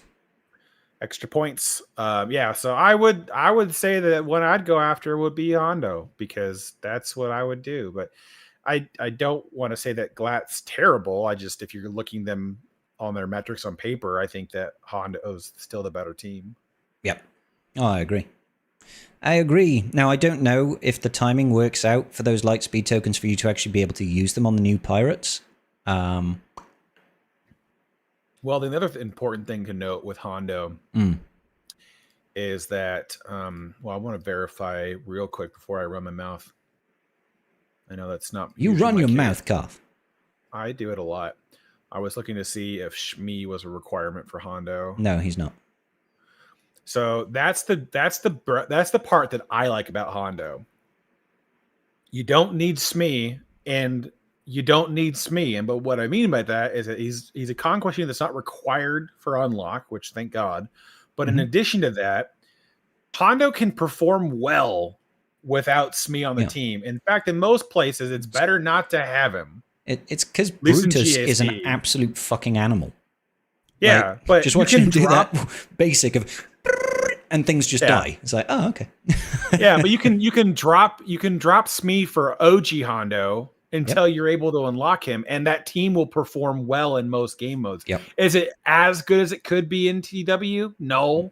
But if you don't give a rat's flying bahootie about TW, like, it's an easy trade-off. And then you already have an investment on the two Hondos because you take them both to Relic 9. Yep. One's a requirement and one's just common sense. But that's kind of where I go. The Glat team is nothing without Ezra. Full stop. Can it be annoying with a good Datacron and the right lineup? Sure, but it is nothing without Ezra. So if you don't have access to those conquest units, I would say I think the best use I've had out of Glat without Ezra is in 3v3. Glat will solo Reaver. So there you go, for full banners. That's the best, the best use of an Ezra-less Glat in my experience. It's like, there you go, you can get your 59 banners, whatever it is, for a Glat solo versus Reaver. But yeah, I agree. Casey Wonder says, would you guys want a ship error, and how should the Colosseum for it be ran? I don't think we'll ever see a ship error. I don't think CG wants the smoke of trying to rebuild Colosseum in space. Well, and how do you make error levels make sense? And there's so much about that I think would be an absolute dumpster fire for a one-off era. So they can't really reuse it immediately, and they can't refine it, and it's just asking to get shot on the forums of just people just blowing them apart for substandard or not as refined processes as they've become accustomed with the Coliseum game mode. So I can't see a ship era existing in Coliseum. Now, could they do an era that is ship focused? Possibly. And then have a really boring Coliseum? Also possible. But I personally wouldn't mind it if, like, the 6th unit in an era is a ship and it just can't be used in Coliseum. I wouldn't mind that. Like, we've got 5, so you've got a full team that you can take into Coliseum, and then you've got a 6th that's just a ship, and it can't be used in any sort of era content. It's just like, there you go. It's just an unlock requirement for more bullshit. That's all we need. Yeah, exactly. You yeah, or maybe it just doesn't form part of it. You need a 7-star, I don't know, tri-fighter for whatever the fuck we're unlocking. But yeah, no, I wouldn't mind it in the sense of I would like to have a full arrow worth of ships if it means we get a new fleet. But I don't think Coliseum and fleet I don't think they vibe. It doesn't work. They don't mix very well. And CG would have to do entirely new backgrounds, bosses, entirely new bosses, entirely new animations, because they have a whole Coliseum. and it's all animated. There's a guard that pulls a lever and runs away, and then the bosses come out of the gate. How does that translate in Fleet? They'd have to build something out there. So yeah, I don't know how it works. I'm picturing it something like Blitzball. If you ever watched the intro to Final Fantasy X, how it's like a stadium, and then they obviously fill the pool, as it were, a giant sphere worth of things. I imagine that sort of stadium in space, and the ships fight inside there. But I just can't see CG putting time and effort into doing it when it's easier just to not do ships for Colosseum. They could just do chases and release content, chases and Conquest, and call it a day. And exactly, everyone wouldn't, and then they wouldn't get torn apart for a haphazard ship Coliseum. Yeah. Fear asks, in Territory War, what team does Baby Cal and Ahsoka Fulcrum go with, and what can they use to beat both Omicrons activated? Rey. They can go with Rey, or they can go under Seer Malicos. In that game mode, it's kind of cron dependent what they can and can't beat, though. So we'll have a better answer for you after the super crons go away and people can't survive, multiple 100K hits, and then wreck your face. Shrug them off. Yeah. So it's relative, but I mean, like I've used it in the past to use Seer Malicos to beat like Reva and a few other teams in TW. With Rey, it's more of a defensive team that we use it for, just because Ahsoka can be kind of a nuke, and it just causes more problems. But that's usually the two options that you run with. Usually, if it's on defense, it's with Rey. Yep. If it's being used on offense, it's with Seer Malicos. Yep, I don't disagree. Okay, Cerebro asks, will there be more efficient ways to buy things in shipments, like 10 million credits for 6,251 Mark 1? Oh, right, okay. Honestly, Cerebro, don't know. No. And it's very simple why. They want you to come back. Now, granted, most of us forget that it exists, but it drives a certain level of returning to the game. And that is a metric that is very important to them, because the longer you're in the game, the more oftentimes you visit the game, the more likely you're going to be encouraged to spend. So that's what they're doing. They're driving engagement by making things bite-sized purchase. But hey, they did finally, for the love of God, improve the Era store to give us the episode store to make the stacks of gear 10 instead of 2. Oh God, yeah, that was so like, who's going to buy 2 of anything? Yeah, it was really dumb. We all are happier with the changes now, but with a massive increase, I'm kind of looking at them like, yeah, but we might need more episode currency now. Yeah. I don't know if I have enough. I blow through it really fast every time. So yeah, I mean, I agree. I don't think we'll ever see it. It would be nice quality of life, but I don't think they're going to do it. They get engagement out of it. So, yep. Bubba Joe asks, greetings to Scribe and his little pal. Oh, Karth, you're my little pal. Rude. Karth, would you consider yourself to be my little pal? No. Oh. My big pal? Alone, I might be twice the man. I mean, I'm not exactly a tall individual. I'm like 5'8". I'm 6'5". Okay, so Karth towers over me. So maybe your little pal, kind of like, Little John in Robin Hood. Yeah, ironically. Ironically little. Okay, cool. I require answer to my inquiries. All right, Bubba Joe, we'll see what we can do. If we were making a buddy cop show called Tribe Talk about the Tribe Talks panel, which one of you would be Starsky and which one would be Hutch? I don't even remember who's who. Okay, listen. Starsky and Hutch was a little bit before my time. I saw the Ben Stiller film. And I don't remember it very well. If I could tell you who's... Listen, I'll be the blonde and Scribe will be the brunette. I mean, if I had hair, yeah. That's how we're going to call it, because I know nothing else about the particular original Me neither. movie. But I'm sure we would fight crime and wail in our spare time. It would be great. Yes, those things. With the soon-to-be third 3-month set of Datacrons, we seem to have some of the greatest hits from the last few years. Can you think of a level 6 and or a level 9 that you would like to see come back, and one that you would not want to see come back? Yes, I can. Off the top of my head, Lord Vader can go fuck himself. Not having that one ever again. Although realistically, it was more around the level 6 on that. Bring the Raycron back. Come on, that's what everybody. It's what the people 75% want. more damage on her ult for every living ally. Yeah, no. Sorry, Darkseid Ray. The Darkseid Ray. Oh, the Darkseid Ray one. Yeah, no, everyone's let's favorite. Not. Let's bring back the Great Mother's focused Datacron. That one was fucking absurd. Oh, with the God, guaranteed stats of 100% offense and 100% armor pen. And that can't go wrong. Damage. No, and then what we need on the Great Mother's Cron is the level 3 to be for Spirit.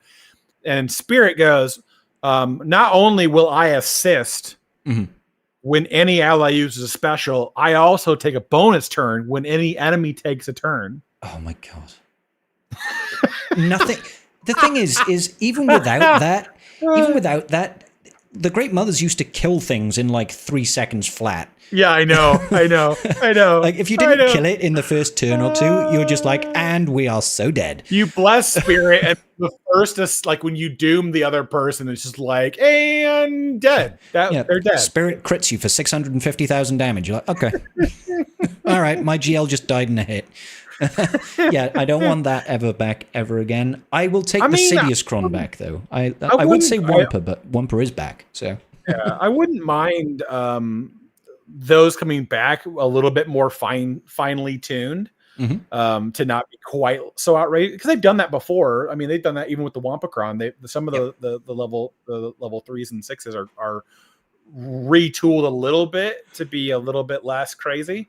Because it's like, yeah, the tenacity scaling thing is cool because everyone builds Wampa with tons of tenacity, but luckily CG was smart and put any tenacity on the freaking Cron. So yeah, that's at least now you have the mod to take more advantage of the Cron stats versus just being, given OP god rolls. Yeah. Anyways, I digress. Fun times. Never bring back evasion Crons. Yeah, please don't. Never again. Fat Charlie 369 asks, what's the best team to use the new Maul-in for those who don't have Stranger? And what's the best teams for defense on the low levels of GAG? That's a really broad question and almost impossible to answer the second half of that. Seer Malicos is my answer. Malicos new Maul? Yeah. Yeah, no, it's just pretty much any team you can slot in a Darkseid Ufu. Hell, even Lord Vader, if you don't have the new clones, which I mean, I don't know why you don't, but if you don't happen to have them and have Maul, Lord Vader can lead Darkseid Ufus with no negatives. So I mean, there's that, but that's kind of your only two options as teams that really can slide into after that. Beyond that, defense would be the same thing. Best defense or offense would be slotting with one of those two options. I mean, you can fit him with other things because he is just a giant, annoying turd. He is a little bit, yeah.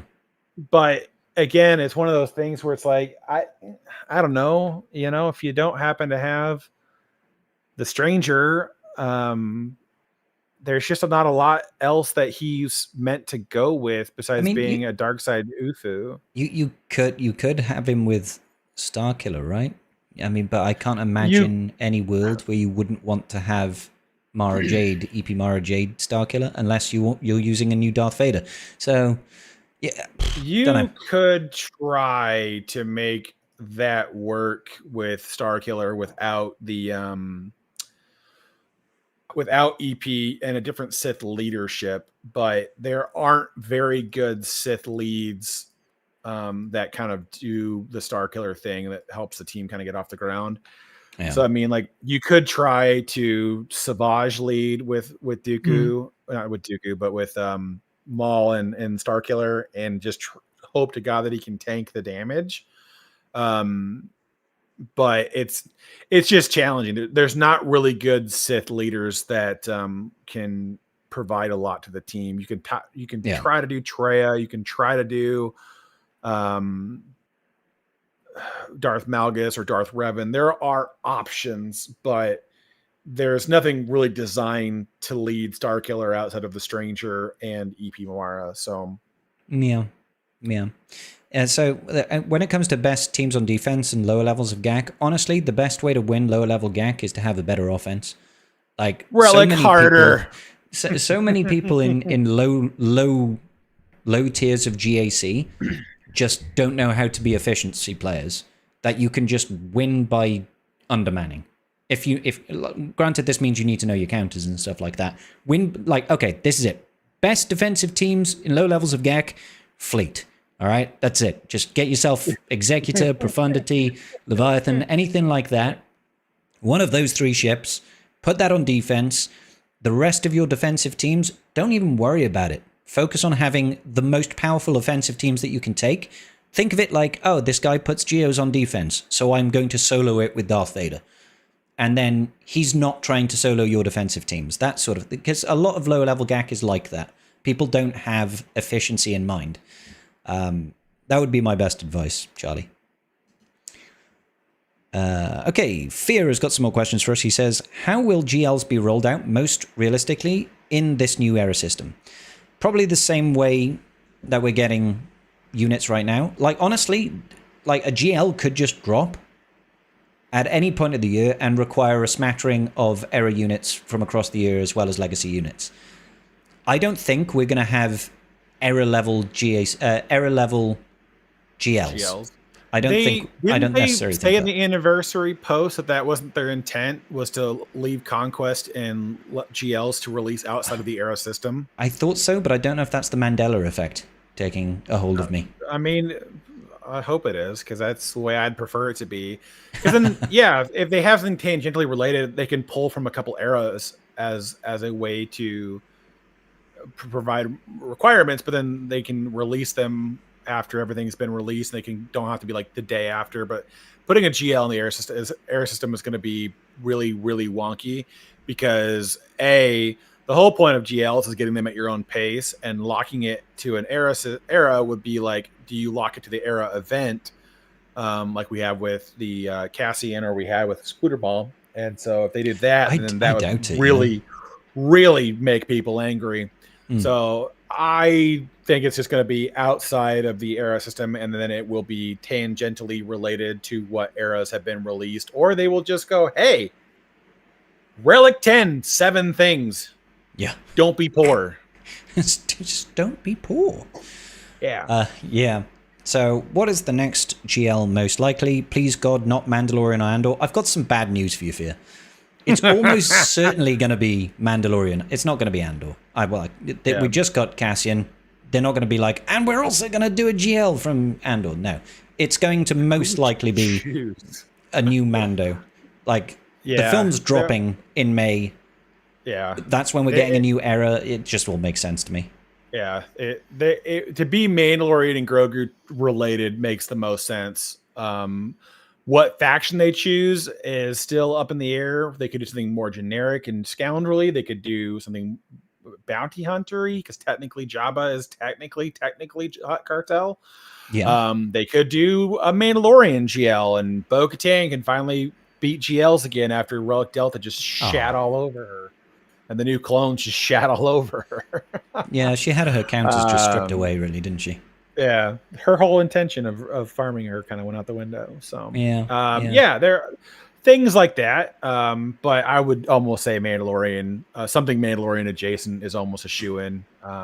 Is it possible for them to use that as an opportunity to revive the Imperial Remnant Thrawn? I hope sure, it's possible, but that looks so unlikely in comparison. I mean, there's Agreed. just. That would be they're going to probably save that idea for when Ahsoka season 2 comes out and flushes out more of that era of time, and that particular villain. But it's possible. So yeah. Anyways. Okay. Next question. Yeah. Next question. It's still Fear. He's got 2 more. So he says, "Why do you think Darth Plagueis is not in the game yet, or Snoke for that matter?" Not a whole lot to go off, I guess. No, I mean, there's just not a lot to do with the to do with the character. Half the time with the team design is what does this character do and how do you utilize it? And I think for a large portion of the time, that's why like Luthen came so much earlier than the rest of the team, is because Luthen was the only thing that they could kind of get to work in the game out the rip, and then everything else was like, well, we don't really have a home for it. We have to kind of create a new team. So that's kind of the same issue with like Plagueis or Snoke. Is like when you add Snoke to the First Order faction, what does it do? Who does he go with? Does he create his own team? Does that team perform well enough to not need 5 more other characters to go underneath it? Like, there's a lot of questions that have to get answered when you're doing kit design and team development. That's what prevents characters from enjoying the game. I mean, we have models from the Rebels TV show of different characters that never made it into the game, but they have them there. They just never could get they never got the rest of it out the door. So they might have models of Snoke in the game, but we just never got to a version of that character's kit that made sense to bring to the game, and they shelved it for a while. So that's probably the big answer to your question, is that they either ran out of time to do it or they don't have a home for it yet, and so they'll wait until they do. Yeah. I'm not saying they'll never turn up, of course. They, of course, could do. Absolutely. I mean, I've thought Snoke has been coming for years, but like Plagueis is obviously in the broader context of Star Wars lore is obviously very important, but he's just not present or anything like that. He had 3.5 second cameo inside the Acolyte, which wasn't well received generally speaking. I like, that's probably why. It's probably why it's not been made per se. Okay, so what specific Separatist ship should be added to lift the fleet up?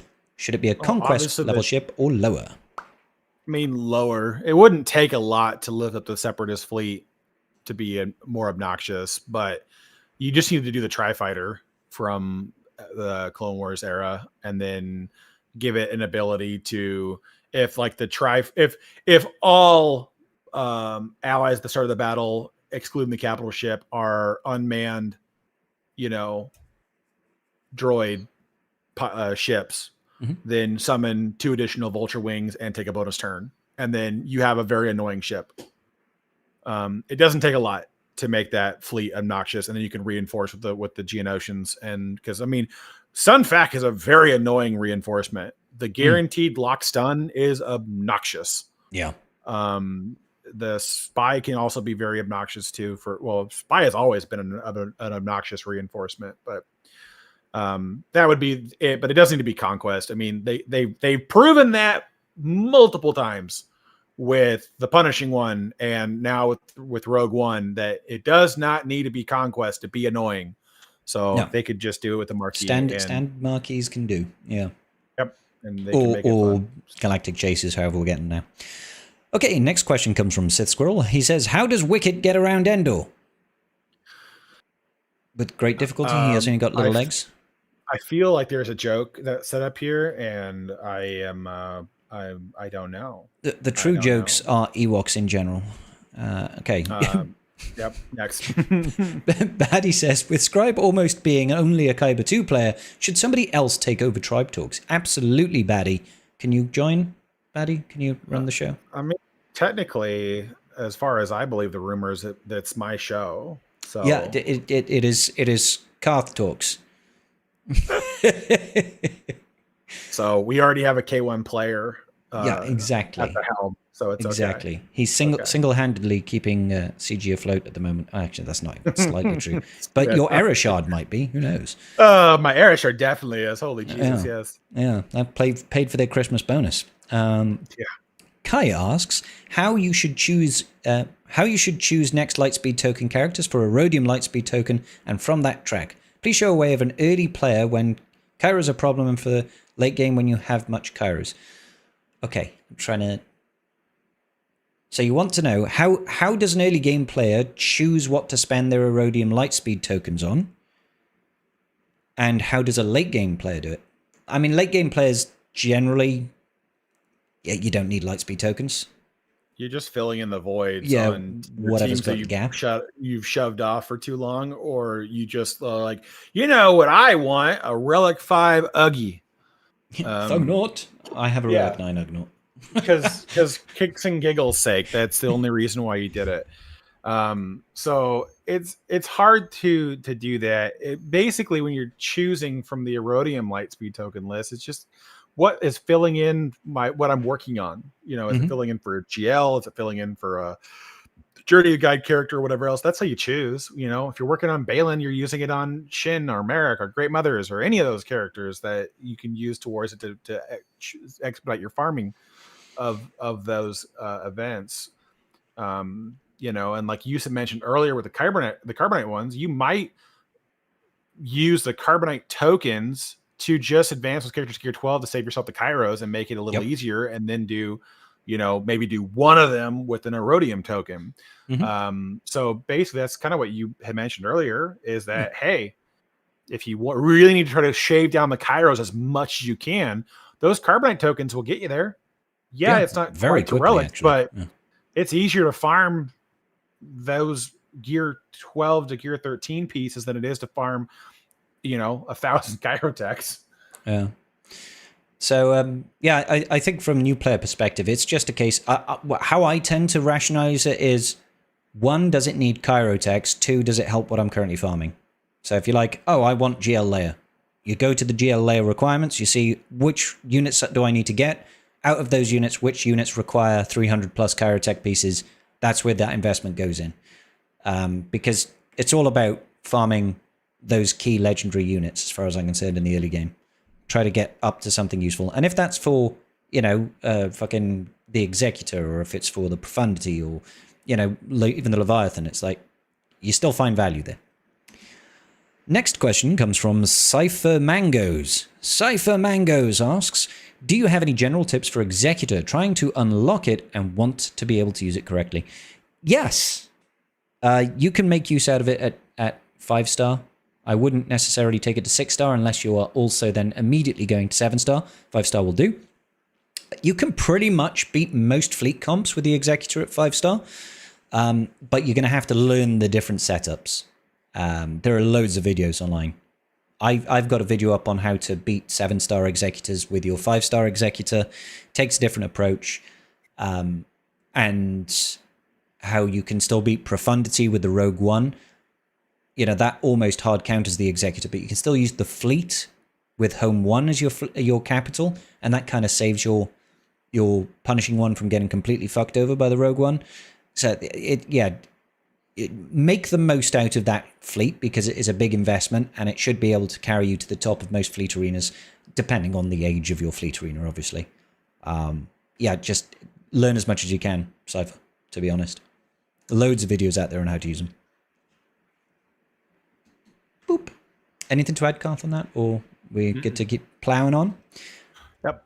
Cool. Next question comes from Grant Almighty. I'm endgame and have over 100 server motors, the R10 mats, collecting dust from the Spider Mall era because I'm running out of girders to do R9s or R10s. Other than wailing harder, what's the best farming plan to right this ship? I mean, Garth, you were talking about it earlier. Yeah. Literally, your only option is to, if you want to do it with relatively low crystalline pack, is you need to be doing 3 refreshes on your fleet. You need to be farming the furnaces for Gerda keypad conversion.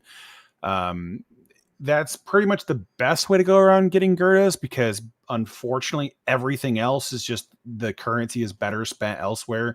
You're better spent with your Mark III buying arrows and impulse detectors. You're better with your Mark II going to your Electrum conductors and your Zimbadals, and then you don't really want to spend, depending on what you're needing, on other resource materials, because it just doesn't do you any good. The other things you can get with the Gerdas, come to me while I look up this thing. You can spend your get currency on stuff for the Gerdas, if you really want to, if you don't have anything else to prioritize. But that's basically the short way of taking care of that, is that you need to go, okay, I need to farm the material that I can convert into Gerdas, and then try to pick up what you can with your get to currency when it becomes available in the store to kind of float that number up. Otherwise, yeah, you're just going to need to be looking at a guild that does better in TB, or trying to, whale smarter. Yeah. But that's about it. It's unfortunately, girders are just fucking god awful for breakdown. Like, you will burn through hundreds of of Gear 12 plus pieces trying to convert them. So like it just sucks. It just plain sucks. Now the plus side is this is obviously a real deliberate stance from CG for those late game players, especially if you are whaling. You don't really have to worry about gear anymore. So it's less painful to like. I'm not as worried about burning through. Like Carl says, I farm furnaces on fleet energy to convert into girders. I care less about having fuck all furnaces in my inventory now, because I'm like, I know I'm not going to be gearing any of the new units. The only thing I'm going to gear is, a new legendary Satiel. potentially and Conquest units. Like, so yeah, it does just kind of suck in that respect. You can also use your episode currency on that Gear 12 plus piece, but realistically, there's only so much quicker you can farm girders. Like, they are going to be a bottleneck for late game players to try and get more Relic 10s. On the other side as well, you don't need that many Relic 10s. Like, it's okay. It's nice that you've got 10 in the bank, but it's not going to change your roster having an extra 10 Relic 10s in your account either. No, it's not going to change anything. It's not going to be worth the juice isn't going to be worth the squeeze. You can bucket all you want, because I'm in the same position on my alt with the leftover amount of servo motors, but it's just, it doesn't really net you anything for it. And it's like, you can try as much as you want to farm those materials, but you're going to need to farm the next set of era units to Relic 9 and to get to Relic 10. And it's like, to keep up with that pace, unfortunately, the answer does come down to a little bit of light spending, but there are packs that are good for it. There's the $20 pack in the slice of bundle that comes out, that'll get you 25 Gerdas for $20. You can occasionally get the $5 packs, which aren't terrible conversions for $5 for, I think the minimum is 4. It's a 4 to 12 spread. So you can get 20 for $20 at the worst of it. Mm-hmm. But that's about the only smart spending there is to do on it. Everything else is pretty crap. Unless there was that weekly fucking calendar that they brought out for $30. That was phenomenal. Yeah, that one's not bad for what you're getting out of the calendar, but it's one of those things to where if you are desperate to keep up or to stay on top of your Relic 10s, you're gonna have to spend. There's no other way around it. There are too many things biting at your Relic 8 and Relic 9 mats that the only way to keep on top of it is to just keep on focusing exactly what you have to spend towards every era, which, like, for me, where I'm at now in the game, I can do that with very little consequence because I have so many things at Relic 9 or Relic 8 already. But most players, you're talking heavy invest into teams that may not do anything for your roster. So that's Good always shit. a fun part to fight. All right, let's keep plowing on through. We've got a few questions left. Manel says, to what Relic level are you planning on taking Satiel? Relic 9 for me. I'll probably do Relic 10 just because it'll be fun to see how it goes. But she's a tank, so Relic 9's worthwhile. The team deals damage based off of max protection, so that investment doesn't hurt either. Mm-hmm. But I don't know if she's going to be worth the squeeze, because until we see her Datacron, I can't tell you if the team's going to be any good. Yeah, it's hard to say. I mean, I'm sure a new Datacron's probably going to be pretty powerful, but we never know, right? Phalo Ren says, when do you think we're going to get the new requirements for hate-fueled Maul? Probably when he comes back. 4 months. Yeah, it's like I imagine we won't find out relics. until it's ready to drop. I don't think we'll find out. And we'll probably find out like the week before, whenever they announce the return is when they'll let us know. And I think the announcement will probably be at the best of it, only a few days before, so that they can offload some packs and other stuff in preparation. So like we would find out like on Tuesday FOMO. that it's coming back on a Friday, and then there'll be packs for Relic materials and everything else that's coming out with it. But I would be surprised if that returns in less than 3 months after the era ends. I'm gonna say somewhere in the 4 to 6 month marker for return. I would say at a minimum it'll be at least a month after Darth Vader Duel's End is farmable. That's fair. Yeah. We've gone in the past on record about thinking that this one's going to be longer than the average wait. That's what they did say, but yeah. that could be 125 days instead of 120 days. So we don't know. Who knows? Who knows? Next question comes from Daddy Sarlacc, which is a great name.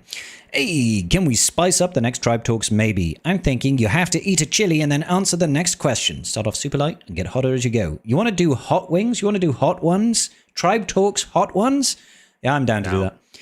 No. Don't go full on X Pepper. That sounds like a porn site, I'll be honest. But adding some kind of spice is kind of nice. I mean, I love the idea, but Karth doesn't want to, have a ring of fire midday with on a with enough prep. Like if I knew it was coming, it would be fine. But like I don't know. I don't care to. I don't care to. Maybe I'll put it this way. I would be more inclined to torture myself if we had raised funds to support a goal of some kind, and then that was the reward for doing it. I could see myself being more inclined for that. But out of torturing myself, nah, not fam. I'm good. That's fair. I'll see if I can do something, or like Karth says, maybe if we do some fundraising. I plan on doing Movember again in November this year, and I would like to raise good money for that. So maybe we'll do something with that. Who knows? Thank you, Daddy Sarlacc. Next question comes from Smeagol, says, what's the thoughts on Spider-Mole's Ommies, and in which order should they be got? Yes. Awesome.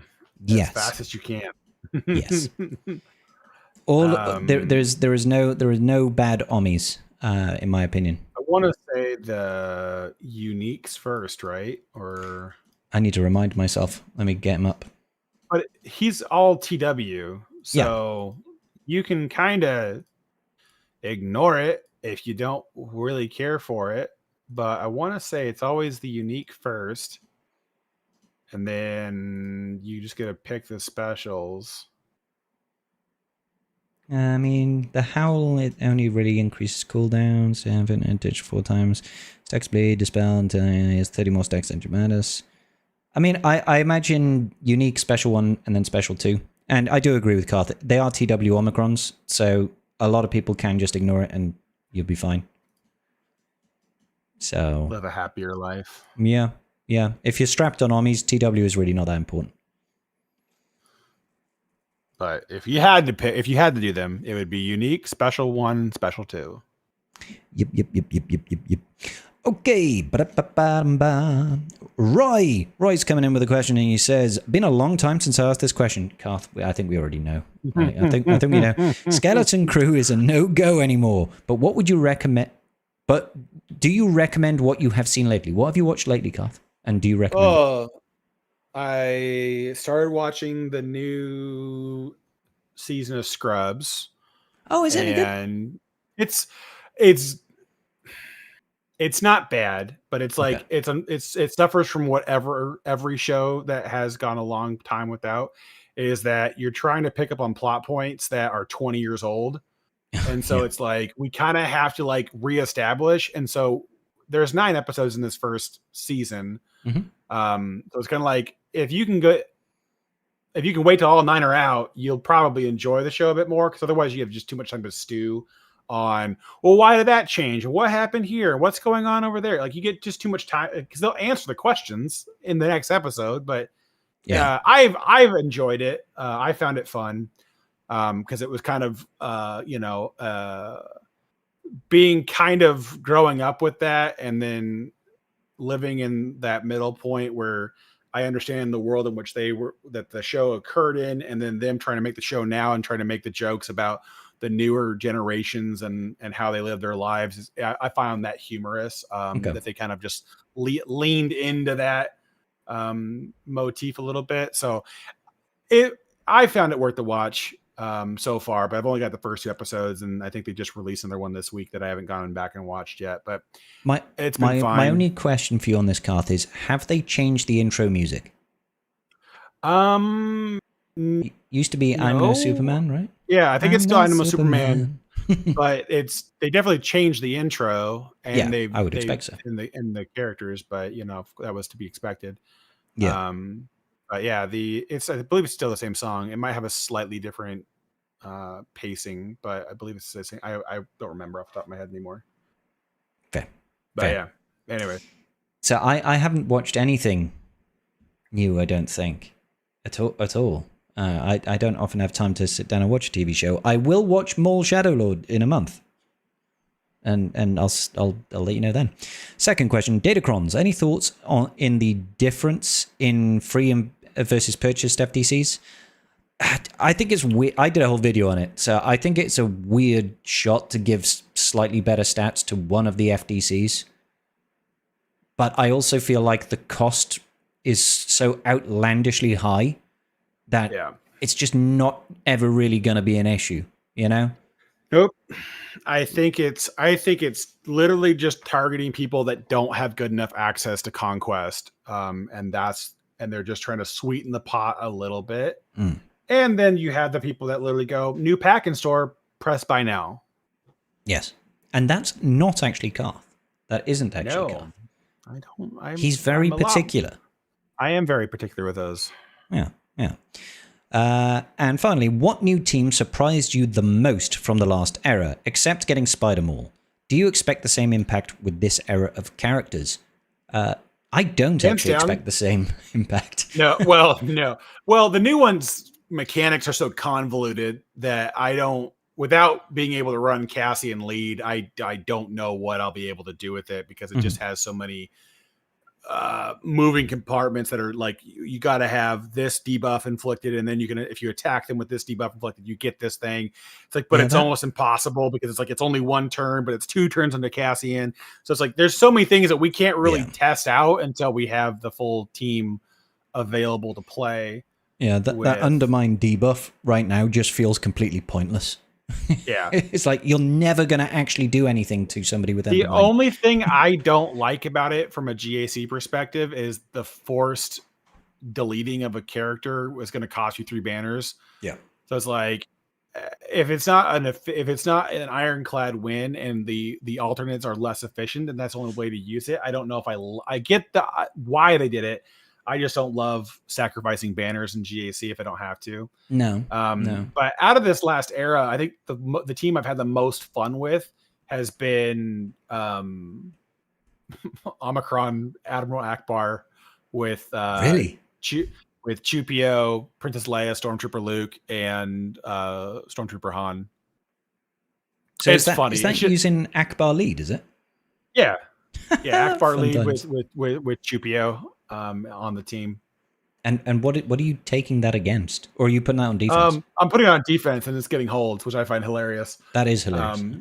But the funny part is because people do not understand how fast Luke is.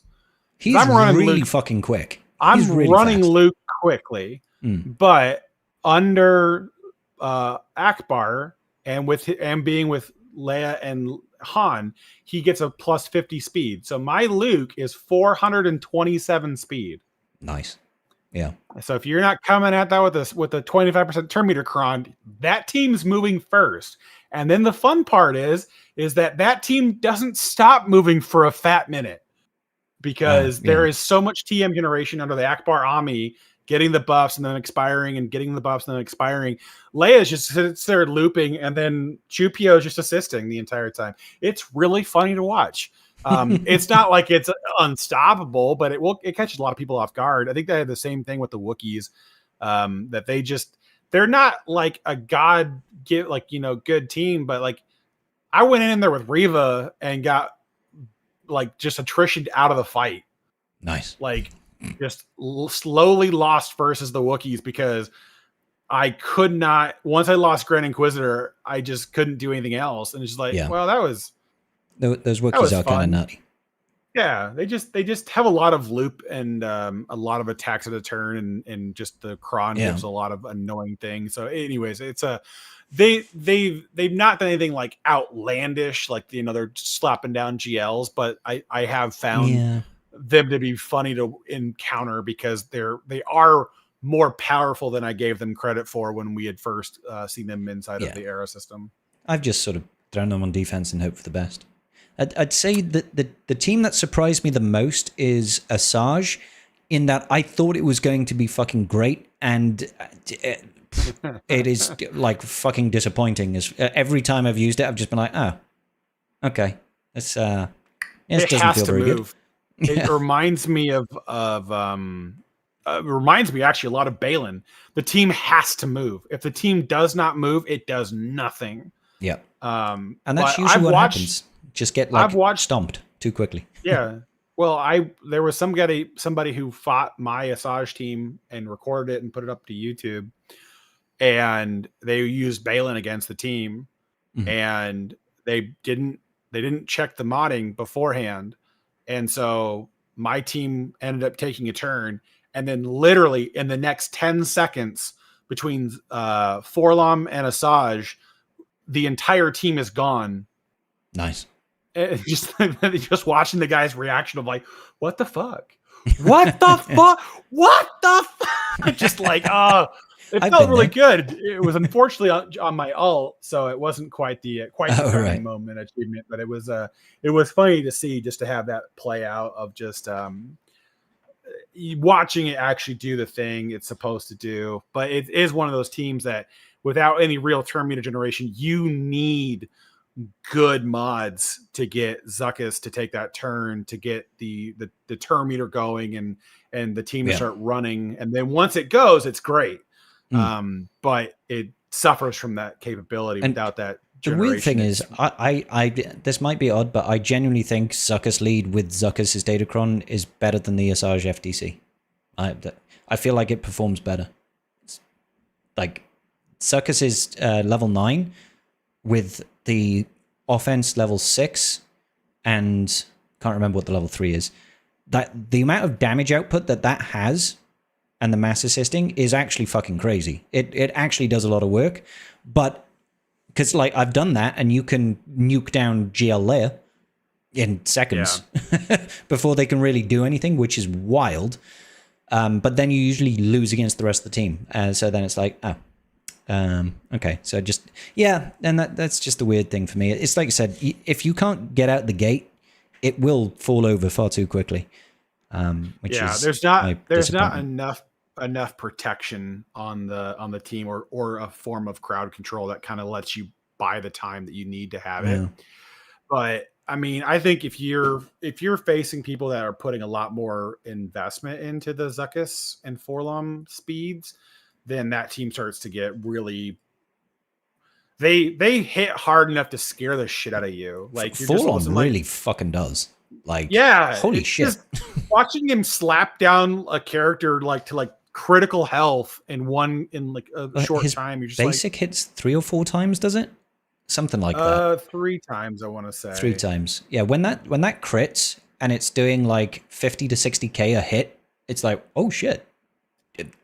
Forlom got some guns. You know what I'm saying? Yeah. But a tank being 350 speed is ridiculous. Yeah, very fast tank. They just need a level of like turn meter generation, and then the team would really kick into hyperdrive. I mean, if you gave them a 25% turn meter Datacron that they could actually functionally use, then that team would be a real monstrosity. Because I know in TW, it's a lot of fun to use. Yeah, TW is a whole different kettle of fish, to be fair. When you start throwing around Boba Fett, Sign of Django's TW armies, then it's like, okay, very different. Yeah. Very different. Well, locked breach and everything else, and just like Asajj just assisting through the floor, just like all of a sudden you're like, wow, that's all dead. That's all of it's dead. Nice. I like this for me. Okay, Wayne's question is, why are you assuming there's a new raid when they could just make the crate raid Mark III currency with the new Mandos and new Old Republic? Because they say they want to release a new raid every year. Oh, it's very easy. Only How that. could you monetize that? Everyone already has Relic 9 Hut Cartel. Well, not everybody. I take that back. Yeah, I've only got everyone one has Relic 9 Hut Cartel. That's everyone Jabba. has everyone has those investments already done. Is what I mean to say.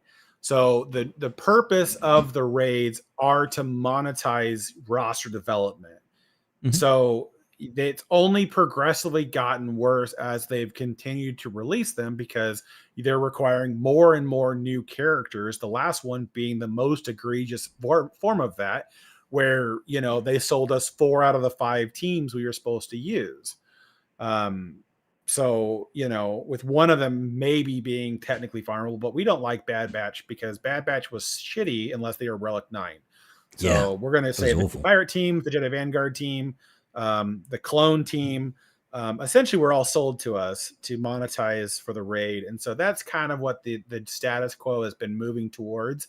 So adding 1 or 2 new characters and trying to rehash an old raid, I doubt they would want to go down. It would be better for them on a monetary basis to actually have us buy, 20 new characters to use for the raid and go from there. And generally speaking, I'm not actually against cycling around the old raids again. I'm not against it. I would prefer to have new raids because that's far more interesting. But even if they were to add new characters, it's just like, what? If they want to do it short term, like 60 to 90 days as a way to just have some variety Like a for a little bit. stopgap? Yeah, like we want to, new raids? Yeah. But the problem is, of course, is that everyone's going to complain about needing to invest for those short raid periods and again, it's one of those things to where it's like the backpedaling would piss people more off than just running the current Order 66 raid for another 6 months. It could be fun, sure, but it would really piss off a lot of people because people would be like, well, now I have to go back and Relic 9 all these teams to get my score again, and they wouldn't be happy about it. Yeah. Okay. Final question then comes from Born Gino. He says, I have reached an interesting point in the game where I only have 1 Gear 12 toon left. A problem I've run into is trying to figure out how to build full Gear 12 pieces now. Jawa Scavenger provides some tools, but not all of them are craftable. I haven't hoarded Gear 12 gear, so it's hard to figure out what to buy in the stores to help round out some gear pieces. Why do you need to build gear pieces? Yeah, that's what I was going to go with. Like, I get building some up in advance so you're less likely to salvage out the parts that you need. Sure.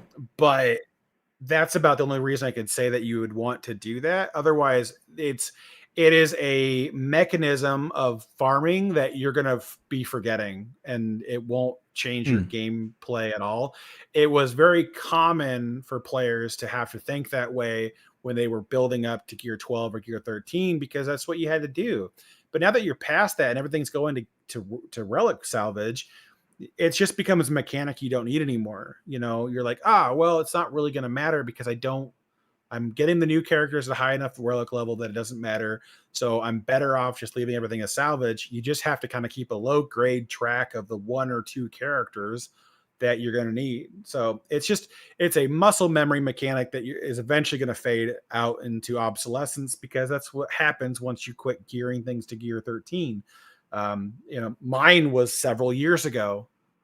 I don't even think about it. I actually have to occasionally stop myself and go, wait, what gear is needed for this next Conquest unit? But the other thing too is that, like, the way I look at it, which has helped me over the course of time, is I look at gear and in stacks of whatever it takes to craft the piece, right? So like if I know I desperately don't need like Gerda keypads right now, right? I will look at that and go, okay, I don't want to fall below 100 furnaces of salvage because I'll need that material.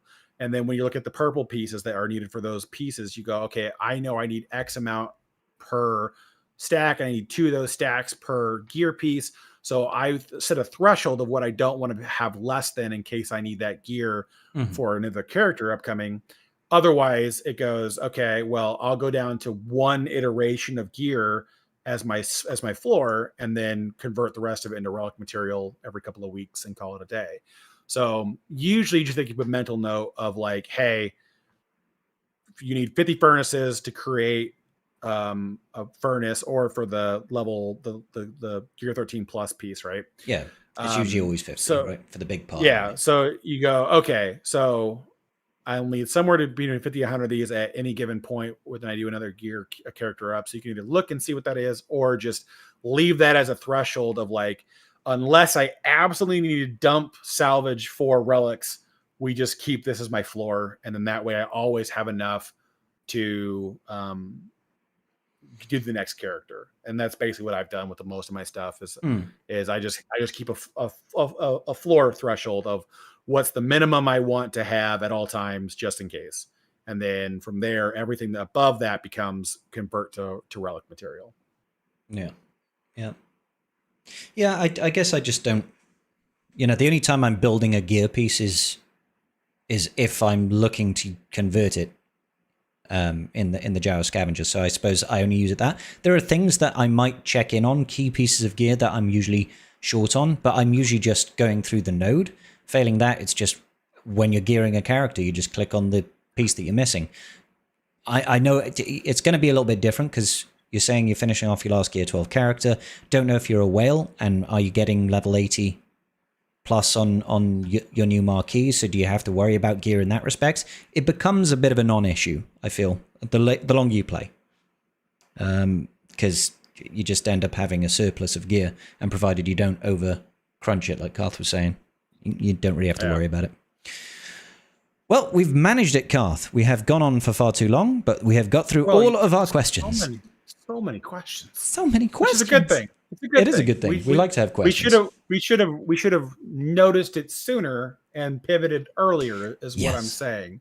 Yeah. We like having all the questions. They give us plenty of things to talk about, and given my propensity to talk in circles, I could spend all day talking to the camera and probably bore the rest of you all to tears. He's good like that. I do like questions. Yeah. Good stuff. It's good stuff. Yeah. All right, guys. Thank you, everybody, for watching at home, and those of you listening on podcast hosting platforms. Do really appreciate you. We are not going to be here next weekend. It is no Tribe Talks next Sunday.